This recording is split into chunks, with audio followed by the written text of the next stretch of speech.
Kodagu channel ವಾರ್ತೆಗಳ ಪ್ರಾಯೋಜಕರು Muliya Keshav Bhat and sons, ಚಿನ್ನಾಭರಣಗಳ ಬೃಹತ್ ಮಳಿಗೆ, ಮಡಿಕೇರಿ, ಗೋಣಿಕೊಪ್ಪ, ಪುತ್ತೂರು, ಬೆಳ್ತಂಗಡಿ, ಬೆಂಗಳೂರು.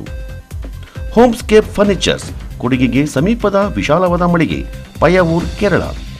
ಶಾರದಾ ಜ್ಯುವೆಲರ್ಸ್, ಕೊಡಗಿನ ಸಾಂಪ್ರದಾಯಿಕ ಆಭರಣಗಳ ಬೃಹತ್ ಮಳಿಗೆ, Aras road, Mysuru. A to Z super market, Vishwamanava double road, Kuvempu Nagara, Mysuru. SLV Promax, corn mix and corn products, Kushalnagar. Prashanth furnitures, ನಿಮ್ಮ ಅಂದದ ಮನೆಗೆ ಚಂದದ ಪೀಠೋಪಕರಣಗಳ ಮಳಿಗೆ, industrial area, Madikeri. Fabins family restaurant, ಬೆಕಾಚಿ resto cafe, always cell tower, Kohinoor ರಸ್ತೆ, ಮಡಿಕೇರಿ. ಮಡಿಕೇರಿ ನಗರಸಭೆಯಲ್ಲಿ ಬಿಜೆಪಿ ಆಡಳಿತದ ವೇಗವನ್ನು ಕಂಡು ಗಲಿಬಿಲಿಗೊಂಡಿರುವ ಕಾಂಗ್ರೆಸ್ಸಿಗರು ಇಲ್ಲಸಲ್ಲದ ಆರೋಪಗಳನ್ನು ಮಾಡ್ತಾ ಇದ್ದಾರೆ. ನಗರದ ರಸ್ತೆಗಳ ಗುಂಡಿ ಮುಚ್ಚುವ ಕಾರ್ಯ ಟೆಂಡರ್ ಪ್ರಕ್ರಿಯೆ ಮೂಲಕವೇ ನಡೆಯಬೇಕು ಎಂಬ ಉದ್ದೇಶದಿಂದ ನಿಯಮ ಬಾಹಿರವಾಗಿ ನಡೀತಾ ಇರುವ ಕಾಮಗಾರಿಗಳನ್ನು ಸ್ಥಗಿತಗೊಳಿಸಲಾಗಿದೆ ಎಂದು ನಗರಸಭಾ ಉಪಾಧ್ಯಕ್ಷ ಮಹೇಶ್ ಜೈನಿ ಸ್ಪಷ್ಟಪಡಿಸಿದ್ದಾರೆ. ಸುದ್ದಿಗೋಷ್ಠಿಯಲ್ಲಿ ಮಾತನಾಡಿದವರು, ನಗರಸಭೆ ಅಧ್ಯಕ್ಷರು, ಉಪಾಧ್ಯಕ್ಷರು ಹಾಗೂ ಸದಸ್ಯರಿಗೆ ಮಾಹಿತಿ ನೀಡದೆ ಮತ್ತು ಟೆಂಡರ್ ಪ್ರಕ್ರಿಯೆ ನಡೆಸದೆ NDRF ಹಣದಲ್ಲಿ ಏಕಾಏಕಿ ಗುಂಡಿ ಮುಚ್ಚುವ ಕಾರ್ಯಗಳನ್ನು ಕೈಗೆತ್ತಿಕೊಳ್ಳಲಾಗಿದೆ. ಇದನ್ನು ಪ್ರಶ್ನಿಸಿದ ನಮ್ಮ ವಿರುದ್ಧ ಕಾಂಗ್ರೆಸ್ ವಕ್ತಾರರು ಅಭಿವೃದ್ಧಿ ಕಾರ್ಯಕ್ಕೆ ಅಡ್ಡಿ ಎನ್ನುವ ಬೇಜವಾಬ್ದಾರಿ ಹೇಳಿಕೆ ನೀಡಿದ್ದಾರೆ ಎಂದು ಅಸಮಾಧಾನ ವ್ಯಕ್ತಪಡಿಸಿದರು. ಕಾಂಗ್ರೆಸ್ನ ವಕ್ತಾರರು ಮತ್ತು ಕಾಂಗ್ರೆಸ್ ಪದಾಧಿಕಾರಿಗಳು ಪತ್ರಿಕಾಗೋಷ್ಠಿಯನ್ನು ಕರೆದಿದ್ದರು. ನೇರವಾಗಿ ಭಾರತೀಯ ಜನತಾ ಪಕ್ಷದ ಮೇಲೆ ಆರೋಪಗಳನ್ನು ಮಾಡ್ತಾರೆ. ಅಧ್ಯಕ್ಷರು, ಉಪಾಧ್ಯಕ್ಷರ ಕೈಗೊಂಬೆ, ಉಪಾಧ್ಯಕ್ಷರು ಕೆಲ ನಗರಸಭಾ ಸದಸ್ಯರ ಕೈಗೊಂಬೆ ಅಂತ ಹೇಳುವಂತ ಒಂದು ಮಾತನ್ನ ಕಾಂಗ್ರೆಸ್ನ ವಕ್ತಾರರು ಒಂದು ಆರೋಪವನ್ನು ಮಾಡ್ತಾರೆ. ಅವರಿಗೆ ನಾನು ಸ್ಪಷ್ಟನೆ ಹೇಳಕ್ಕೆ ಬಯಸ್ತಿದ್ದೀನಿ. ಅಧ್ಯಕ್ಷರು, ಉಪಾಧ್ಯಕ್ಷರು ಯಾರ ಕೈಗೊಂಬೆ ಅಲ್ಲ. ನಗರಸಭೆಯ ನಮ್ಮ ಪಕ್ಷದ ನಗರಸಭಾ ಸದಸ್ಯರು ಕೂಡ ಯಾರ ಕೈಗೊಂಬೆ ಅಲ್ಲ. ನಾವು ನಮಗೆ ಮತ ಹಾಕಿ ನಮ್ಮನ್ನು ಯಾರು ಆಯ್ಕೆ ಮಾಡಿದ್ದಾರೆ ಅವರ ಕೈಗೊಂಬೆಗಳಲ್ಲಿ ನಮ್ಮ ವಾರ್ಡ್ಗಳಲ್ಲಿ ಮತ್ತು ಮಡಿಕೇರಿ ನಗರದಲ್ಲಿ ಕೆಲಸವನ್ನ ಮಾಡ್ತೇವೆ. ಈ ವಿಷಯ ಪ್ರಸ್ತಾಪನೆ ಏನ್ ಮಾಡ್ತಾರೆ ಅಂತ ಹೇಳಿದ್ರೆ, ಮೊನ್ನೆ ದಿನ ನಾವು ಒಂದು NDA ದಸರಾ ಸಭೆಯಲ್ಲಿ ಕೂಡ ಇದು ಚರ್ಚೆಗೆ ಗ್ರಾಸವಾಗಿದೆ. ಈ ಹಿಂದೆ ನಗರಸಭೆ ಪ್ರಥಮ ಸಭೆ ದಸರಾದ ಕೆಲಸಗಳಿಗಾಗಿ ಟೆಂಡರ್ ಅನ್ನು ಕರೆದು ವರ್ಕ್ ಆರ್ಡರ್ಗಳನ್ನು ಕೂಡ ಕೊಟ್ಟಾಗಿತ್ತು. ಗಿರೀಶ್ ಅಂತ ಹೇಳೋದು 10 ಲಕ್ಷದ ನಗರಸಭೆ ನಿಧಿಯಿಂದ 10 ಲಕ್ಷದ ಒಂದು ದಸರಾ ಗುಂಡಿ ಮುಚ್ಚುವ ಕೆಲಸಕ್ಕೆ ಕಾಮಗಾರಿಯನ್ನು ಕೈಗೆ ತಗೊಂಡಿದ್ವಿ. ಆದರೆ ಮೇಯಿಂದ ಕಳೆದ ವಾರದವರೆಗೂ ಕೂಡ ಮಳೆ ನಿಲ್ಲದೇ ಇರುವುದರಿಂದ ಈ ಒಂದು ಕಾಮಗಾರಿ ಸ್ವಲ್ಪ ಲೇಟ್ ಆಯಿತು. ಈ ಕಾಮಗಾರಿ 10 ಲಕ್ಷ ವೆಚ್ಚದ್ದು ಮಡಿಕೇರಿ ನಗರಸಭೆಯ ಒಂದು ನಿಧಿಯಿಂದ ನಾವು ಈ ಒಂದು ದಸರಾ ಕಾಮಗಾರಿಗಳ ಗುಂಡಿ ಮುಚ್ಚುವ ಕೆಲಸಕ್ಕೆ ಕೊಟ್ಟಿದ್ದು. ಅದರ ಜೊತೆಗೆ ನಗರಸಭೆಯಿಂದ ಒಂದು ಆಕ್ಷನ್ ಪ್ಲಾನ್ ಮಾಡಿದ್ದು ನಾವು NDRF ಫಂಡ್ನಲ್ಲಿ ನಗರದ ಎಲ್ಲ ವಾರ್ಡ್ಗಳಿಗೂ ಕೂಡ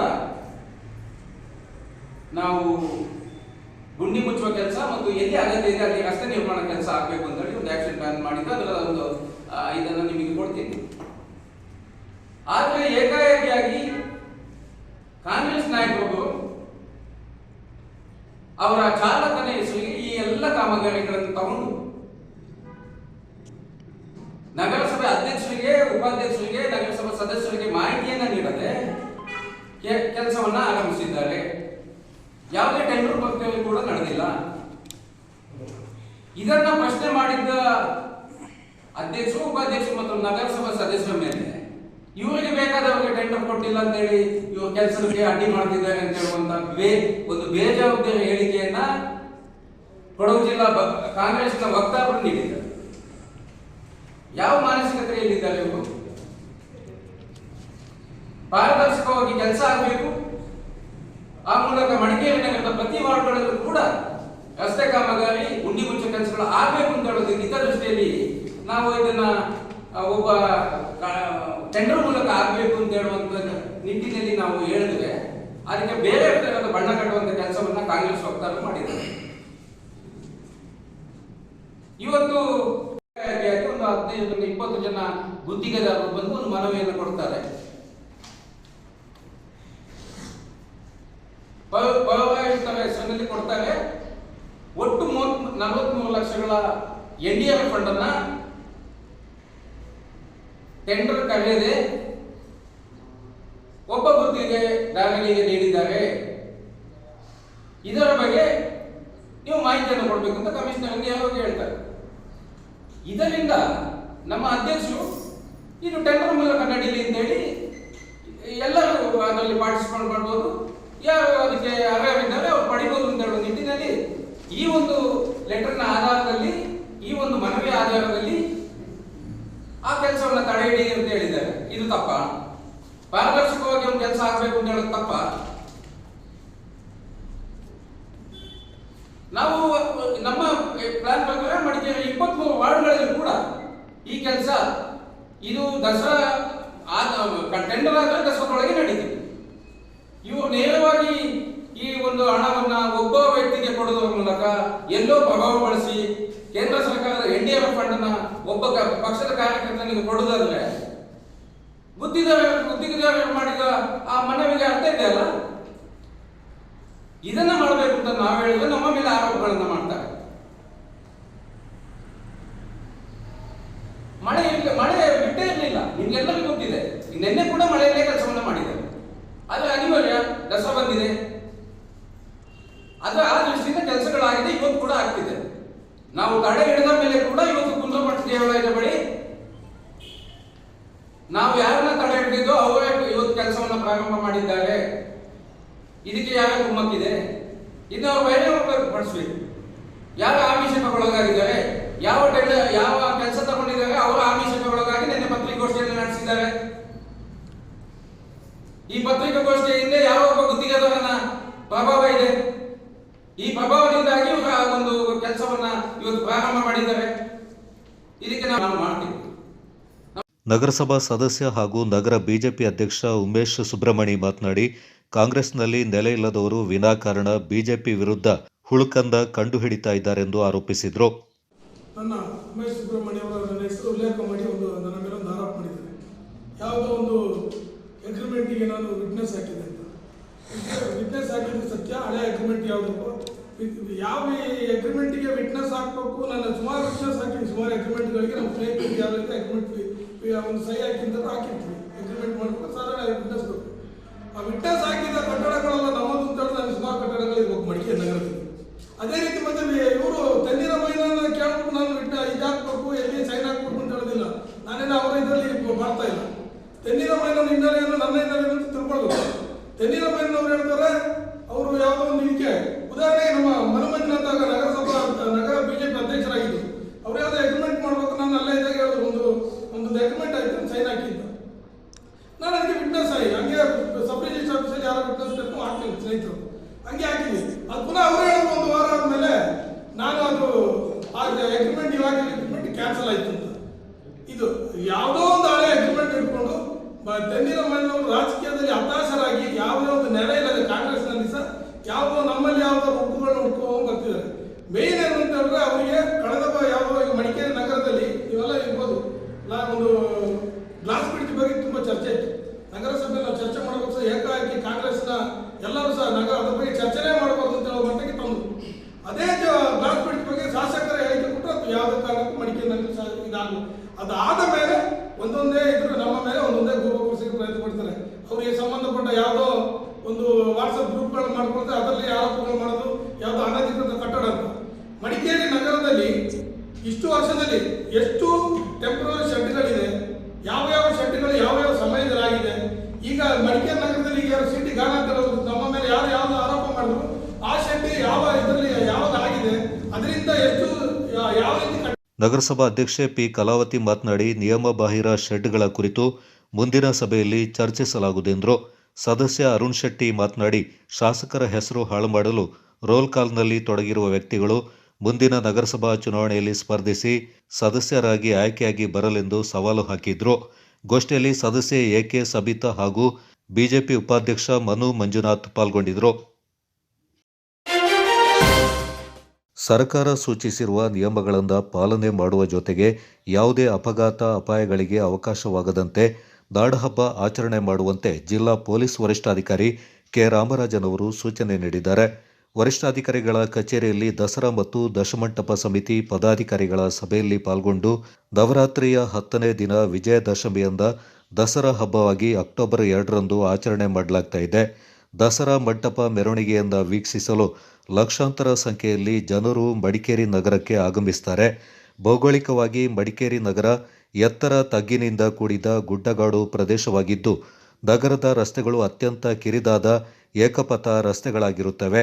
ಮಡಿಕೇರಿ ನಗರದಿಂದ ಹೊರಹೋಗಲು ಕೂಡ ಯಾವುದೇ ಪರ್ಯಾಯ ರಸ್ತೆಗಳು ಇಲ್ಲ.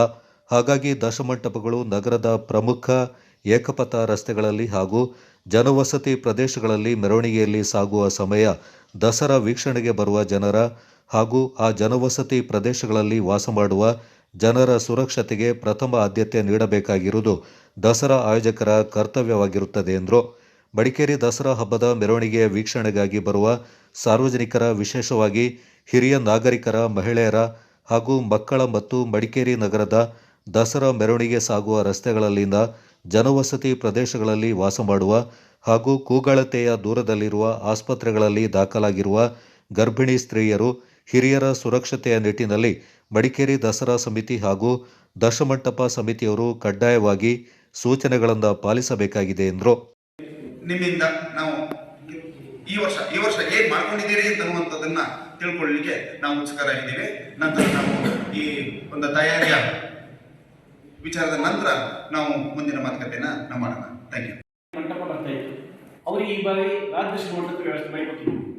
ಆ ರಾಜದರ್ಶನ ಓಟ್ ಮಾಡಿದ್ರಿಂದ ನಿಮ್ಗೆ ಈ ರೋಡ್ ಫ್ರೀ ಆಯ್ತು, ಫುಲ್ ಫ್ರೀ ಆಯ್ತು. ಬೇರೆ ಈಗ ನಾವು ಕೋಟೆ ಗಣಪತಿಯವರದ ಮಂಟಪದಲ್ಲಿ ನೀವು ಹೇಳ್ತೀರಾ ರಶ್ ಆಯ್ತು, ಜಾಸ್ತಿ ಇದೆ. ಲೊಕೇಶನ್ ಆಗಿ ನಾವು ಹೇಳ್ತೀರಂದ್ರೆ ನಮ್ಮ ಮತ್ತು ದಂಡಿಪರ್ಮ ದೇವರಿಂದ ಏನು ಜಡ್ಜ್ಮೆಂಟ್ಗಳಿದೆ, ಮೊದಲು 1 ಗಂಟೆ ಬ್ರೇಕ್ ಇತ್ತು, ಈಗ 2 ಅವರ್ಸ್ ಬ್ರೇಕ್ ಕೊಟ್ಟಿದ್ದೀವಿ. ಅಂದರೆ ಸ್ವಲ್ಪ ಲಾಂಗ್ ಟೈಮ್ ತಗೊಂಡಿದ್ದೀವಿ. ಅವ್ರು ಒಟ್ಟಿಗೆ ಬಂದಾಗ ಅವ್ರಿಗೂ ಮತ್ತು ನಮಗೂ ಬಂದಾಗ ಜನರಿಗೆ ಕಷ್ಟ ಇದ್ದಾರೆ. ಬೇರೆ ಚೌಡೇಶ್ವರಿ ದೇವಾಲಯ, ಕೋದಂಡರಾಮ ಮತ್ತು ಕರಾವಳಿ ಭಗವತಿ ಅವರು ಬರುವಂಥದ್ದು ಬನ್ನಿಮಠ ಸೈಡ್ ಬರುವಂಥದ್ದು. ಅಲ್ಲಿ ಯಾವುದೇ ರೀತಿಯಲ್ಲಿ ಅಂದರೆ ಸ್ವಲ್ಪ ನಿಮ್ಮ ಈ ವ್ಯವಸ್ಥೆಗಳಿದ್ದರೆ ಗಾಡಿಗಳಲ್ಲಿ ನಿಲ್ಲಿಸ್ತೀರ, ಅಲ್ಲಿ ಪಾರ್ಕಿಂಗ್ ಯಾವುದು ಇರಬಾರ್ದು. ಒಳಗೆ ಸೈಡ್ ನೀವು ಪಾರ್ಕಿಂಗ್ ಆಗಿ ಬಿಟ್ಟಾಗ ಮಾತ್ರ ತೊಂದರೆ ಆಗುತ್ತೆ ಸರ್. ಬೇರೆ ಅದು ಜನದಟ್ಟಣೆ ಆಗದ ರೀತಿಯಲ್ಲಿ ಹೇಳಿದಂಗೆ ಟೈಮಿಂಗ್ ಸ್ವಲ್ಪ ಚೇಂಜ್ ಮಾಡಿದ್ವಿ. ಚಾರ್ಟ್ನಲ್ಲಿ ನಾವೆಲ್ಲ ತೋರಿಸ್ಕೊಡ್ತೀವಿ. ಸ್ವಲ್ಪ ಚಿಕ್ಕ ಗೊಂದಲಗಳಿದೆ ಆ ಚಾರ್ಟಲ್ಲಿ, ಅದನ್ನ ಬಂದರೆ ನಮ್ಮ ಸಮಿತಿಯಲ್ಲಿ ತೀರ್ಮಾನ ಆಗಬೇಕು. ಚಿಕ್ಕ ಪುಟ್ಟ ಬದಲಾವಣೆಗಳಿದೆ, ಬದಲಾವಣೆ ಒಂದು 2 ದಿವಸದಿಂದ ಸರಿ ಆಯ್ತಿದೆ, ಅದು ಆದ ತಕ್ಷಣ ಟೈಮಿಂಗ್ ಚಾರ್ಟ್ ಕೊಡ್ತೀವಿ. ಆದಷ್ಟು ವ್ಯವಸ್ಥೆಗಳು ಸರಿ ಮಾಡ್ಕೊಂಡಿದ್ದೀವಿ. ಟೌನಲ್ಲಿ ನಿಮಗೆ ಫುಲ್ ಫ್ರೀ ಆಯ್ತು. ಆ ರೋಡ್ ಏನು ಕೇಳಿದ್ರೆ ಅಲ್ಲೇ ನಿಮಗೆ ಹೈಯೆಸ್ಟ್ ಗಾಂಧಿ ಮಂಟಪಕ್ಕೆ ಹೋಗುವಂಥ ಡೈರೆಕ್ಷನ್ ಅದೇ ಇರೋದು, ಈ ಕಡೆ ನಿಮಗೆ ಆಂಜನೇಯ ಹೋಗಬೇಕು ಅದೇ ಇರೋದು. ಆ ರಸ್ತೆನ ಫ್ರೀ ಮಾಡಿ ಕೊಟ್ಟಿದ್ವಿ. ಇಲ್ಲಾಂತಂದ್ರೆ ಈ ಮಂಟಪ ಬಂದಾಗ ನಿಮಗೆ ಯಾವುದೇ ರೀತಿಯಲ್ಲಿ ವ್ಯವಸ್ಥೆಯನ್ನು ನಾವು ಸರಿ ಮಾಡೋಕ್ಕಾಗ್ತೀವಿ. ಮತ್ತು ಆಲ್ಮೋಸ್ಟ್ ನಿಮಗೆ ದೂರಕ್ಕೆ ಗ್ಯಾಲರಿ ಇರ್ತದೆ, ಗ್ಯಾಲರಿ ವ್ಯವಸ್ಥೆಯನ್ನು ಮಾಡ್ಕೊಳ್ಬೋದು. ಬೇರೆ ನಿಮ್ಮ ಆದಷ್ಟು ವೆಹಿಕಲ್ಗಳನ್ನ ಮಾತ್ರ ಸರ್, ಪೊಲೀಸ್ ವೆಹಿಕಲ್ಗಳನ್ನ ಇದು ರಿಕ್ವೆಸ್ಟ್ ನಿಲ್ಲಿಸ್ತಾ ಇಲ್ಲ. ಇನ್ನು ಮುಂದೆ ಆದರೂ ಈ ವರ್ಷ ಆದ್ರೂ ಈ ಕೊಡ ಸಮಾಜ ಬಿಲ್ಡಿಂಗ್ ಆಗಲಿ ಬೇರೆ ಆ ಸೈಡಲ್ಲಿ ಯಾವ ವೆಹಿಕಲ್ ನಮಗೆ ತಿಳಿಯಲ್ಲ, ನೀವು ಇದರಲ್ಲಿ ಮಾರ್ಕೆಟ್ ಬರುವಾಗ ವೆಹಿಕಲ್ ನಿಂತಿರ್ತದೆ, ಅದನ್ನ ನಿಮಗೆ ಡೈವರ್ಸ್ ಅಲ್ಲಿ 3 ಮಂಟಪಗಳು ಬರ್ತದೆ. 3 ಮಂಟಪಗಳು ಬರುವಾಗ ಅಲ್ಲಿ ವೆಹಿಕಲ್ ನೀವು ನಿಲ್ಲಿಸಿದ್ರೆ ನಮಗೆ ತೊಂದರೆ ಆಯ್ತು. ಮಂಟಪಗಳು ಎಷ್ಟು ನೀವು ಈಸಿ ನಮಗೆ ದಾರಿ ಮಾಡಿ ಕೊಡ್ತೀರಾ ಅಷ್ಟು ಬೇಗ ನಾವು ಪಾಸ್ ಹಾಕೊಂಡು ಹೋಗ್ಬೋದು. ನಮಗೆ ಅಲ್ಲಿಂದ ನಾವು ಚೌಡೇಶ್ವರಿ ದೇವಾಲಯ, ಅದೇ ರೀತಿ ಕೋದಂಡರಾಮ, ಅಲ್ಲಿಂದ ಪೇಟೆಗೆ ಬರುವಂಥದ್ದು, ಅದು ಸಾಂಪ್ರದಾಯಿಕವಾಗಿ ನಡ್ಕೊಂಡು ಬರುವಂಥದ್ದು. ಆ ಕಾರ್ಯಕ್ರಮಕ್ಕೆ ವೆಹಿಕಲ್ಗಳನ್ನ ಓಡಾಟದ ಸ್ವಲ್ಪ ಕಂಟ್ರೋಲ್ ಮಾಡಬೇಕಾಗ್ತದೆ. ಮತ್ತೆ ಮುಖ್ಯವಾಗಿ ಏನು ಹೇಳಿದ್ರೆ ಆ ದಾರಿಯಲ್ಲಿ ಪಾರ್ಕಿಂಗ್ ವ್ಯವಸ್ಥೆ ಯಾವುದೇ ಕಾರಣಕ್ಕೆ 2 ಭಾಗದಲ್ಲಿ ಪಾರ್ಕಿಂಗ್ ಇರಬಾರ್ದು. ಮತ್ತು ಅದೇ ರೀತಿ ಗಣಪತಿ ಬೀದಿಗೂ ಸಹ ನಮ್ಮ ಒಂದು ಕರಗ ಅಲ್ಲಿಗೂ ಹೋಗ್ತದೆ, ಅಲ್ಲಿ ಹೋಗುವ ವ್ಯವಸ್ಥೆಗಳನ್ನ ನೀವು ತಯಾರು ಮಾಡಿ ಕೊಡಬೇಕು. ಮಂಟಪದ ವಿಚಾರ ಬಂದಾಗ ಅಂತ ಹೇಳಿದ್ರೆ ಈಗ ರಸ್ತೆಗಳ ಒಂದು 5 ದಿವಸದಿಂದ ಮಂಟಪಗಳು ತಯಾರಾಗ್ತದೆ. ತಯಾರಾಗುವಾಗ ನಮಗೆ ಏನು ಹೇಳಿದ್ರೆ ನೀವು ಡೈವರ್ಷನ್ ಮಾಡಿಕೊಡ್ಬೇಕು. ನೀವು ಹೇಳ್ತೀರಾ ಮಂಟಪ ತಯಾರು ಮಾಡುವಾಗ ನಮಗೆ ವೆಹಿಕಲ್ಗೆ ತೊಂದರೆ ಆಯ್ತದೆ ಅಂತೇಳಿ. ಆದರೆ ಹಲವು ಸಭೆಗಳ ನಂತರ ಮಂಟಪ ಕೊನೆಯ ಹಂತದಲ್ಲಿ ಮಾಡಿದ್ರೆ ಕಷ್ಟ ಆಯ್ತದೆ. ನಾವು ಎಷ್ಟು ಬೇಗ ತಯಾರು ಮಾಡ್ತೀವಿ ಅಷ್ಟು ಬೇಗ ಮಂಟಪ ಹೊರಡೋಕ್ಕೆ ನಮಗೆ ಅನುವು ಆಯ್ತದೆ. ಆದ್ದರಿಂದ ನಮಗೇನು ಒಂದು 2-3 ರಸ್ತೆಗಳು ನಾವು ಬ್ಲಾಕ್ ಮಾಡ್ತೀವಿ, ಅದಕ್ಕೆ ನೀವು ಏನು ಪ್ರಿವಿಯಸ್ ಬೇರೆ ರೋಡ್ನ ವ್ಯವಸ್ಥೆ ಮಾಡಿಕೊಂಡು ಅನುವು ಮಾಡಿಕೊಡ್ಬೇಕಾಗ್ತದೆ. ಮತ್ತು ಮಂಟಪದ ವಿಚಾರದಲ್ಲಿ ಆಲ್ಮೋಸ್ಟ್ ಏನು ನಡ್ಕೊಂಡು ಬರ್ತಿದೆ ಅದರಲ್ಲಿ ಯಾವುದೇ ಬದಲಾವಣೆ ಇರಕ್ಕಿಲ್ಲ. ಈ ವರ್ಷ ದಸರಾ ಸಂದರ್ಭದಲ್ಲಿ ಲಾಸ್ಟ್ ಇಯರ್ ಏನೇನು ಲೋಪಗಳಾಗಿತ್ತು ಅದ್ರ ಬಗ್ಗೆ ಡಿಸ್ಕಸ್ ಮಾಡುವುದಕ್ಕೆ ದಸರಾ ಕಮಿಟಿ ಮತ್ತು ದಶಮಂಟಲ ಕಮಿಟಿ ಅಧ್ಯಕ್ಷರು, ಸದಸ್ಯರು ಎಲ್ಲರನ್ನು ಕೂಡ ಕರೆದು ಒಂದು ಮೀಟಿಂಗ್ ಒಂದು ಮಾಡಿದ್ದೀವಿ. ಇದಕ್ಕೆ ಹಿಂದೆ 2 ಬಾರಿ ಡಿ ಸಿ ಅವರ ನೇತೃತ್ವದಲ್ಲಿ, MLA ಮತ್ತು ಡಿಸ್ಟ್ರಿಕ್ಟ್ ಮಿನಿಸ್ಟರ್ ಸಾಹೇಬರ ನೇತೃತ್ವದಲ್ಲಿ ಕೂಡ 2 ಬಾರಿ ಮೀಟಿಂಗ್ ಆಯಿತು. ಮತ್ತು ಈಗ ಅದು ಬಗ್ಗೆ ಇವರು ಏನೇನು ಕ್ರಮಗಳು ಕೈಗೊಂಡಿದ್ದಾರೆ ಮತ್ತು ಏನೇನು ಮಾಡಬಾರದು ಎಲ್ಲಿ ಪ್ರದರ್ಶನ ತೋರಿಸೋದು ಇದು ಬಗ್ಗೆ ಇವತ್ತು ಡಿಸ್ಕಷನ್ ಆಯಿತು. ಸೊ ಪ್ರದರ್ಶನ ತೋರಿಸೋ ಸಂದರ್ಭದಲ್ಲಿ ನ್ಯಾರೋ ರೋಡಲ್ಲಿ ಯಾವುದೇ ಪ್ರದರ್ಶನ ತೋರಿಸಬಾರದು. ಎಲ್ಲಿ ರೋಡ್ ಸ್ವಲ್ಪ ಜಾಗ ಜಾಸ್ತಿ ಇರ್ತದೆ, ಜನ ನಿಂತ್ಕೊಳ್ಳೋದಕ್ಕೆ ಅವಕಾಶ ಇರ್ತದೆ, ಅಂಥ ಜಾಗಗಳಲ್ಲಿ ಮಾತ್ರ ಪ್ರದರ್ಶನ ತೋರಿಸೋದು.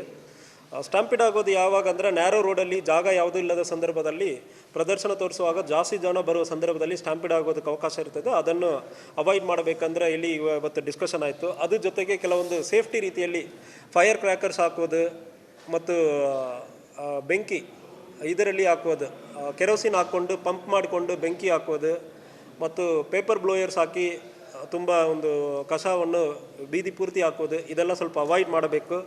ಕೆಲವೊಂದು ಸೇಫ್ಟಿ ರೀತಿಯಲ್ಲಿ ಕೂಡ ಇದೆಲ್ಲ ಕೆಲವೊಂದು ಅವಾಯ್ಡ್ ಮಾಡಬೇಕಂದ್ರೆ ಡಿಸ್ಕಷನ್ ಆಯಿತು. ಮತ್ತು ಅದಕ್ಕೆ ಸದಸ್ಯರು ಮತ್ತು ಕಮಿಟಿ ಮೆಂಬರ್ಸ್ ಮತ್ತು ಎಲ್ಲ ಚೇರ್ಮನ್ ಎಲ್ಲರೂ ಕೂಡ ಒಪ್ಕೊಂಡಿದ್ದಾರೆ ಇವತ್ತು ಮೀಟಿಂಗಲ್ಲಿ. ಅದಲ್ಲದೆ ರೂಟ್ ಯಾವುದು ಮತ್ತು ಎಲ್ಲಿ ಧ್ವನಿವರ್ಧಕಗಳ ಬಗ್ಗೆ ಗಾಂಧಿ ಮೈದಾನದಲ್ಲಿ ಒಂದು ಫಂಕ್ಷನ್ ಆಗೋ ಸಂದರ್ಭದಲ್ಲಿ ಮಡಿಕೇರಿ ಟೌನ್ ಪೂರ್ತಿ ಹಾಕೋದು ಬೇಡ, ಅಲ್ಲಿ ಮಾತ್ರ ಎಲ್ಲಿ ಸ್ಥಳದಲ್ಲಿ ಮಾತ್ರ ಹಾಕಬೇಕಂದ್ರೆ ಎಲ್ಲಿ ಅದು ಕೂಡ ಹೇಳಿದ್ವಿ. ಮತ್ತು ರೋಡ್ ಬ್ಲಾಕ್ ಮಾಡೋದು ದಸರಾ ಟೈಮಲ್ಲಿ ಭಾಳಷ್ಟು ಟ್ರಾಫಿಕ್ ಮೂವ್ಮೆಂಟ್ ಇರ್ತದೆ, ಅದರಿಂದ ರೋಡ್ ಬ್ಲಾಕ್ ಮಾಡಿ ಯಾವುದೇ ಮಂಟಪಗಳು ಕಟ್ಟಬಾರ್ದು, ಬೇರೆ ಕಡೆ ಕಟ್ಟಿ ಮಂಟಪಗಳನ್ನು ತೊಗೊಂಡು ಬರೋದಕ್ಕೆ ಅವಕಾಶ ಮಾಡಬೇಕಂದ್ರೆ ಹೇಳಿದ್ವಿ. ಮತ್ತು ಅದಲ್ಲದೆ ಮಾರನೇ ದಿವಸ ನೈಟ್ ಪೂರ್ತಿ ಮುಗಿದಾದ ಮೇಲೆ, ದಸರಾ ರಾತ್ರಿ ಮುಗಿದಾದ ಮೇಲೆ ಮಾರನೇ ದಿವಸ ಹೇಗೆ ಅವರು ಬನ್ನಿ ಮಂಟಪಕ್ಕೆ ತೊಗೊಂಡೋಗೋದು ಮತ್ತು ಟ್ರಾಫಿಕ್ ರೆಗ್ಯುಲೇಷನ್ ಅದ್ರ ಬಗ್ಗೆ ಡಿಸ್ಕಷನ್ ಚರ್ಚೆ ಮತ್ತು ಆಯಿತು. ಅದ್ರ ಬಗ್ಗೆ ಏನೇನು ಮಾಡಬೇಕಂದ್ರೆ ಆಫೀಸರ್ಗಳಿಗೆ ಸೂಚನೆ ಕೊಡ್ತಾ ಇದ್ದೀವಿ.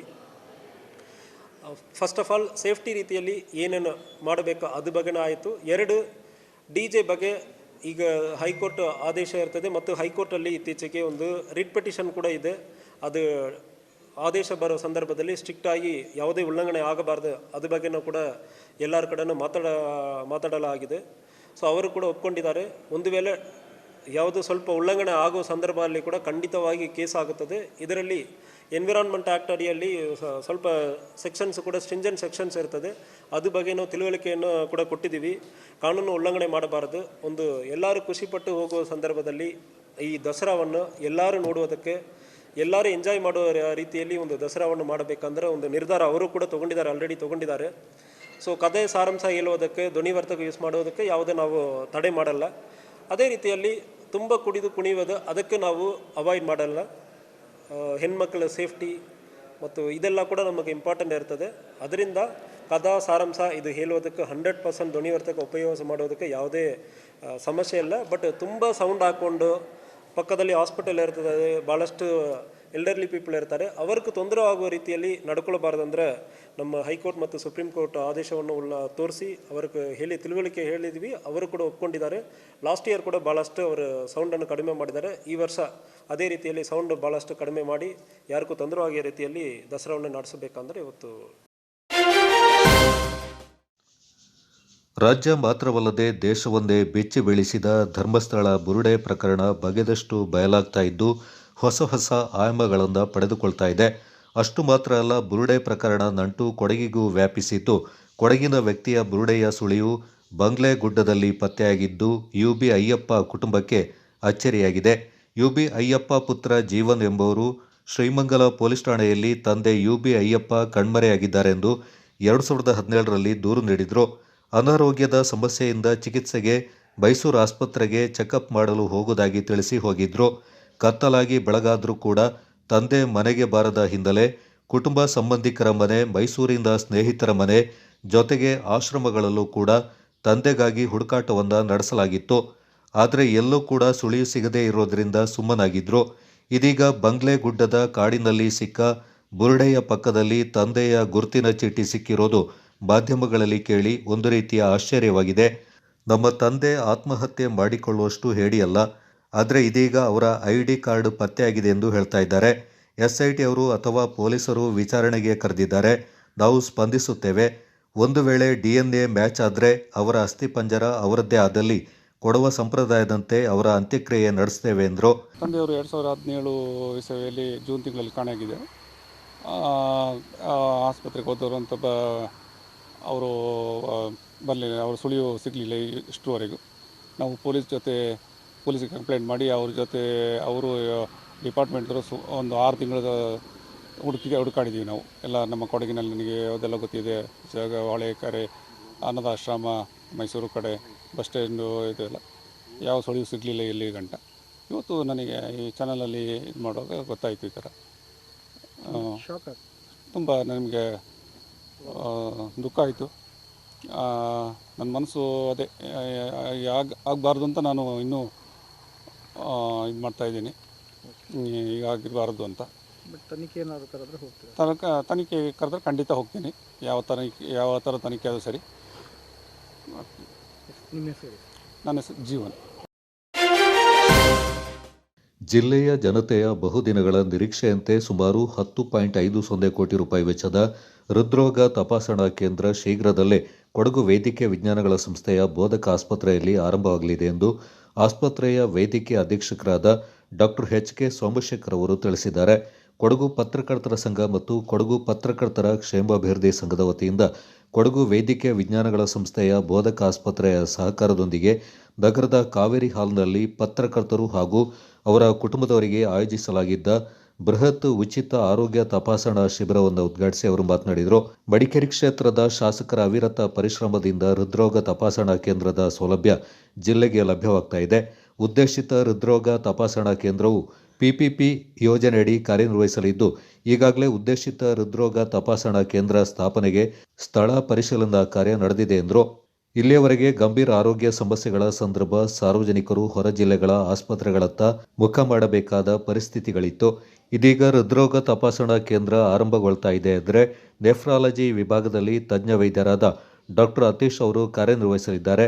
ನ್ಯೂರಾಲಜಿ ಸೇರಿದಂತೆ ಕೆಲವು ವಿಭಾಗಗಳ ಚಿಕಿತ್ಸಾ ಸೌಲಭ್ಯಗಳ ಆರಂಭ ಇನ್ನಷ್ಟೇ ಆಗಬೇಕಿದೆ. ಉತ್ತಮ ವೈದ್ಯಕೀಯ ಸೇವೆಯನ್ನು ನೀಡ್ತಾ ಇರುವ ಬೋಧಕ ಆಸ್ಪತ್ರೆಯ ಪ್ರಯೋಜನವನ್ನು ಜಿಲ್ಲೆಯ ಜನತೆ ಪಡೆದುಕೊಳ್ಳುವಂತೆ ಕರೆ ನೀಡಿದರು. ಮಾನ್ಯ ಸಿದ್ದರಾಮಯ್ಯ ಮುಖ್ಯಮಂತ್ರಿಯವರು ನಿನ್ನೆ ಅನೌನ್ಸ್ ಮಾಡಿದ್ದಾರೆ, 10 ಕೋಟಿ ರೂಪಾಯಿಗಳನ್ನು ನಮ್ಮ ಕೊಡಗು ಸಂಸ್ಥೆಗೆ ನೀಡಿದ್ದಾರೆ ಕಾರ್ಡಿಯಾಕ್ ಕೇರ್ ಯೂನಿಟ್ಗೆ. ಸೊ ಅದು ಸದ್ಯದಲ್ಲಿ ಅದು ಸ್ಟಾರ್ಟ್ ಆಗುತ್ತೆ.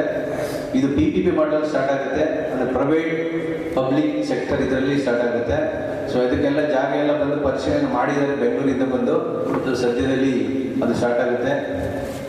ಹಾಗೂ ನಮ್ಮ ಸಂಸ್ಥೆಯಲ್ಲಿ ಆಲ್ಮೋಸ್ಟ್ ಎಲ್ಲ ವಿಭಾಗಗಳಲ್ಲೂ ಎಲ್ಲ ಸೇವೆಯನ್ನು ಕೊಡ್ತಾ ಇದ್ದೀವಿ.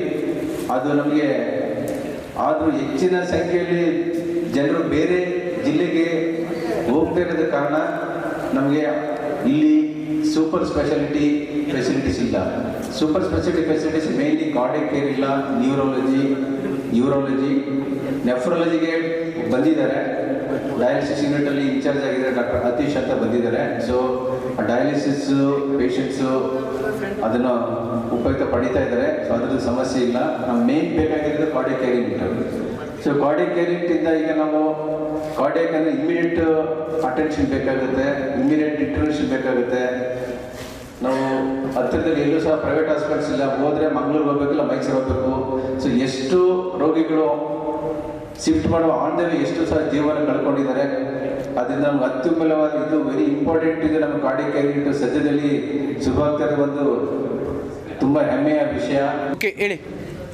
ಸ್ವಸ್ಥ ನಾರಿ ಸಶಕ್ತ ಪರಿವಾರ ಅಭಿಯಾನ ಕಾರ್ಯಕ್ರಮವು ಸೆಪ್ಟೆಂಬರ್ 17ರಿಂದ ಅಕ್ಟೋಬರ್ 2ರವರೆಗೆ ನಡೆಯುತ್ತದೆ. ಈ ಕಾರ್ಯಕ್ರಮವು ಕೇಂದ್ರ ಸರ್ಕಾರ ಮತ್ತು ರಾಜ್ಯ ಸರ್ಕಾರದ ಒಂದು ಅಭಿಯಾನವಾಗಿದೆ.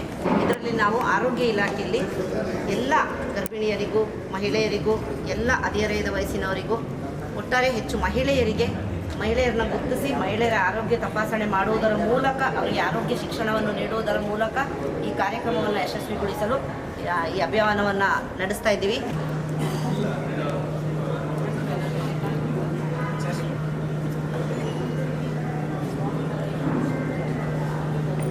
ಚೆನ್ನಾಗಿದೆ ಸರ್.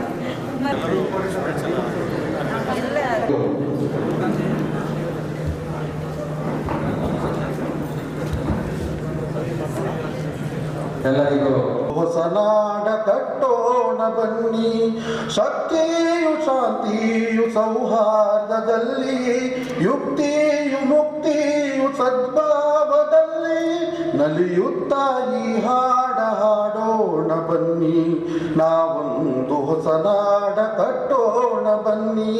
ಈ ಒಂದು ಆಸ್ಪತ್ರೆಯಲ್ಲಿ ಎಲ್ಲವೂ ವ್ಯವಸ್ಥೆಗಳು ಆಗಲಿದೆ. ಈಗ ವಿಶೇಷವಾಗಿ ಕೆಲವೊಂದು ಕೀಮೋಥೆರಪಿ ಬಂದಾಗ ಹತ್ತಿರದ ಮಂಗಳೂರು ಅಥವಾ ಮೈಸೂರಿಗೆ ಹೋಗಬೇಕಾಗ್ತದೆ. ಆದರೆ ಆ ವ್ಯವಸ್ಥೆಯನ್ನು ನಮ್ಮ ಕುಡಿನಲ್ಲಿ ನಡೀತೆ ಅಂತ ಅವರು ಈಗ ಶಾಸಕರು ಹಾಗೂ ನಮ್ಮ ಪ್ರಮುಖರು ಹೇಳಿದ್ದಾರೆ. ಆದಷ್ಟು ಬೇಗ ಹಾಗೆ ಹೇಳ್ತಾ ಮತ್ತೆ ಇನ್ನೂ ಒಂದು ಸುಮಾರು 70 ಕೋಟಿ ವೆಚ್ಚದಲ್ಲಿ ಒಂದು ಆಸ್ಪತ್ರೆಯ ಇನ್ನೊಂದು ಮೇಲ್ದರ್ಜೆಗೆ ಅವರು ಉಳಿದ ಕಾಮಗಾರಿಗಳು ಅಲ್ಲಿ ಬಹಳಷ್ಟು ಇನ್ನೊಂದು ಇನ್ಫ್ರಾಸ್ಟ್ರಕ್ಚರ್ಸ್ ಮಾಡಲಿಕ್ಕಿದ್ದಾರೆ. ಅದ್ರ ಬಗ್ಗೆ ಶಾಸಕರ ಬಗ್ಗೆ ಚರ್ಚೆನೂ ಮಾಡಿದ್ದಾರೆ. ಅದು ಆದಷ್ಟು ಬೇಗ ಸುಮಾರು 70 ಕೋಟಿ ವೆಚ್ಚದಲ್ಲಿ ಮತ್ತೊಂದು ಮೇಲ್ದರ್ಜೆಗೆ ಆಗ್ತದೆ. ಮತ್ತು ಎಲ್ಲ ಒಂದು ರೋಗಿಗಳಿಗೂ ಏನು ಸಮಸ್ಯೆ ಆಗೋ ಉದ್ದೇಶದಿಂದ ಇಲ್ಲಿ ಬಹಳಷ್ಟು ಮಳೆ ಬೀಳೋ ಪ್ರದೇಶ, ಕಟ್ಟಡ ಕೂಡ ಶೀತದಲ್ಲಿರೋದ್ರಿಂದ ಎಲ್ಲ ಬಿಲ್ಡಿಂಗ್ಗಳ ಮೇಲೆ ಒಂದು ಸೀಲಿಂಗ್ ಒಂದು ರೂಫಿಂಗ್ ಮಾಡುವಂಥ ಪ್ಲ್ಯಾನ್ ಇದೆ. ಸೊ ಕೋಟ್ಯಾಂತರ ವೆಚ್ಚದ ರೂಫಿಂಗ್ ಮಾಡಬೇಕು ಅಂತ ಅದು ಸಮೇತ ನಮ್ಮ ಶಾಸಕರ ಹಾಗೂ ನಮ್ಮ ಪ್ರಮುಖರ ಈ ವಿಜ್ಞಾನ ಸಂಸ್ಥೆಗಳ ಪ್ರಮುಖರ ಒಂದು ಸಮ್ಮುಖದಲ್ಲಿ ಆದಷ್ಟು ಬೇಗ ನಡೀತಾ ಇದೆ. ಕೊಡಗಿನಲ್ಲಿ ಇಂಥ ಒಂದು ಆಸ್ಪತ್ರೆ ನಮಗೆ ಬರೀ ಕೊಡಗಿನ ಜನತೆ ಮಾತ್ರ ಅಲ್ಲ, ಪಕ್ಕದ ಹುಣಸೂರು, ಪಕ್ಕದಲ್ಲಿ ಪಿರಿಯಾಪಟ್ಟಣ ಹಾಗೂ ಹಾಸನ ಹೀಗೆ ಬಹಳಷ್ಟು ಮಂದಿ ಬಂದು ಪ್ರತಿದಿನ ಅದ್ರ ಬಗ್ಗೆ ಸೌಲಭ್ಯ ಪಡ್ಕೊಳ್ತಾರೆ.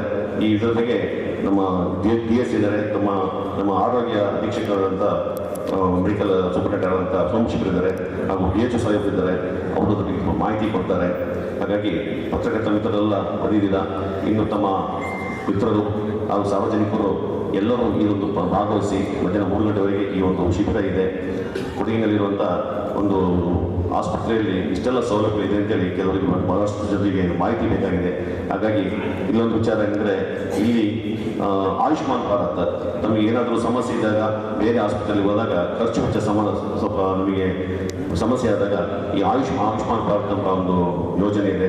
ಅದನ್ನು ಸದುಪಯೋಗಿಸ್ಕೊತಾ ಕೇಳ್ಕೊಳ್ತಾ ಎಲ್ಲ ವರದಿ ಆಗುವಂಥದ್ದು ಜೊತೆಗೆ ಯಂಗ್ಸ್ಟರ್ಸಲ್ಲಿ ಈ ಒಂದು ಕೆಲಸ ಆಗ್ತದೆ ಅಂದರೆ ಈ ಒಂದು ತೊಂದರೆಗಳಾಗ್ತಾ ಇರೋಂಥದ್ದು ನೋಡಿದ್ದೀವಿ. ಅದಕ್ಕೆ ಮೂಲ ಕಾರಣ ನಮ್ಮ ಲೈಫ್ ಸ್ಟೈಲ್ ಮಾಡಿಫಿಕೇಷನ್ಸು. ನಮ್ಮಲ್ಲಿ ಹಿಂದೆ ಇದ್ದಂಥ ಆ ಒಂದು ಲೈಫ್ ಸ್ಟೈಲು ನಮ್ಮದು ಇವಾಗ ಚೇಂಜ್ ಆಗಿರೋದ್ರಿಂದ ಆ ಒಂದು ಕಾರಣದಿಂದ ಈ ಒಂದು ಏನು ಕಾರ್ಡಿಯಾಕ್ ಪ್ರಾಬ್ಲಮ್ಮು, ಸಡನ್ ಡೆತ್ಸ್ಗಳು ವರದಿ ಆಗ್ತಾ ಇರೋವಂಥದ್ದು. ಈಗ ಆಲ್ರೆಡಿ ನಮ್ಮ ಇಡೀ ಜಿಲ್ಲಾದ್ಯಂತ ಸ್ವಸ್ಥ ನಾರಿ ಸಶಕ್ತ ಪರಿಹಾರ ಅಭಿಯಾನ ಅಂತ ಸೆಪ್ಟೆಂಬರ್ 17ರಿಂದ ಅಕ್ಟೋಬರ್ 2 ತನಕ ಮಹಿಳೆಯರಿಗೆ ತಪಾಸಣೆ ಮಾಡುವಂಥ ಕೆಲಸವನ್ನು ನಮ್ಮ ಜಿಲ್ಲಾದ್ಯಂತ ಮಾಡ್ತಾ ಇದ್ದೀವಿ. ಅದಕ್ಕೆಲ್ಲರೂ ಕೂಡ ತಾವುಗಳು ಎಲ್ಲರೂ ಕೂಡ ಸಹಕಾರವನ್ನು ಕೊಡಬೇಕು, ಅತಿ ಹೆಚ್ಚು ಪ್ರಚಾರವನ್ನು ಕೊಡಬೇಕು. ಅತ್ಯಂತ ನಗುಮುಖದಿಂದ, ಅತ್ಯಂತ ತಾಳ್ಮೆಯಿಂದ ಪತ್ರಕರ್ತರು ಹಾಗೆ ಸಾರ್ವಜನಿಕರ ಒಂದು ವೈದ್ಯಕೀಯ ತಪಾಸಣೆಯನ್ನು ವ್ಯವಸ್ಥಿತವಾಗಿ ಮತ್ತು ಅಚ್ಚುಕಟ್ಟಾಗಿ ನೆರವೇರಿಸಿದ್ದೀರಿ. ಅದಕ್ಕಾಗಿ ಪತ್ರಕರ್ತರ ಸಂಘ ಮತ್ತು ಕ್ಷೇಮಾಭಿವೃದ್ಧಿ ಸಮಿತಿಯಿಂದ ನಿಮಗೆ ಧನ್ಯವಾದಗಳನ್ನು ಹೇಳ್ತೇನೆ. ಈ ಒಂದು ತಪಾಸಣಾ ಶಿಬಿರದ ಮೂಲ ಉದ್ದೇಶ ಮತ್ತು ಪರಿಕಲ್ಪನೆ ನಮ್ಮ ಶಾಸಕರಾದಂಥ ಡಾಕ್ಟರ್ ಮಂತ್ರಗಡ ಅವರು ಈ ಒಂದು ಕಾರ್ಯಕ್ರಮವನ್ನು ಮಾಡಬೇಕು, ಸಾರ್ವಜನಿಕರು ಮತ್ತು ಪತ್ರಕರ್ತರು ಹಾಗೆ ಪತ್ರಿಕಾ ವಿತರಕರಿಗಾಗಿ ಈ ಒಂದು ವೈದ್ಯಕೀಯ ತಪಾಸಣೆಯನ್ನು ಮಾಡಿ ಅಂತ ಹೇಳಿದರು. ನಾವು ಪತ್ರಕರ್ತರು ಸದಾ ಒತ್ತಡದಲ್ಲಿ ಕೆಲಸ ಮಾಡೋದು.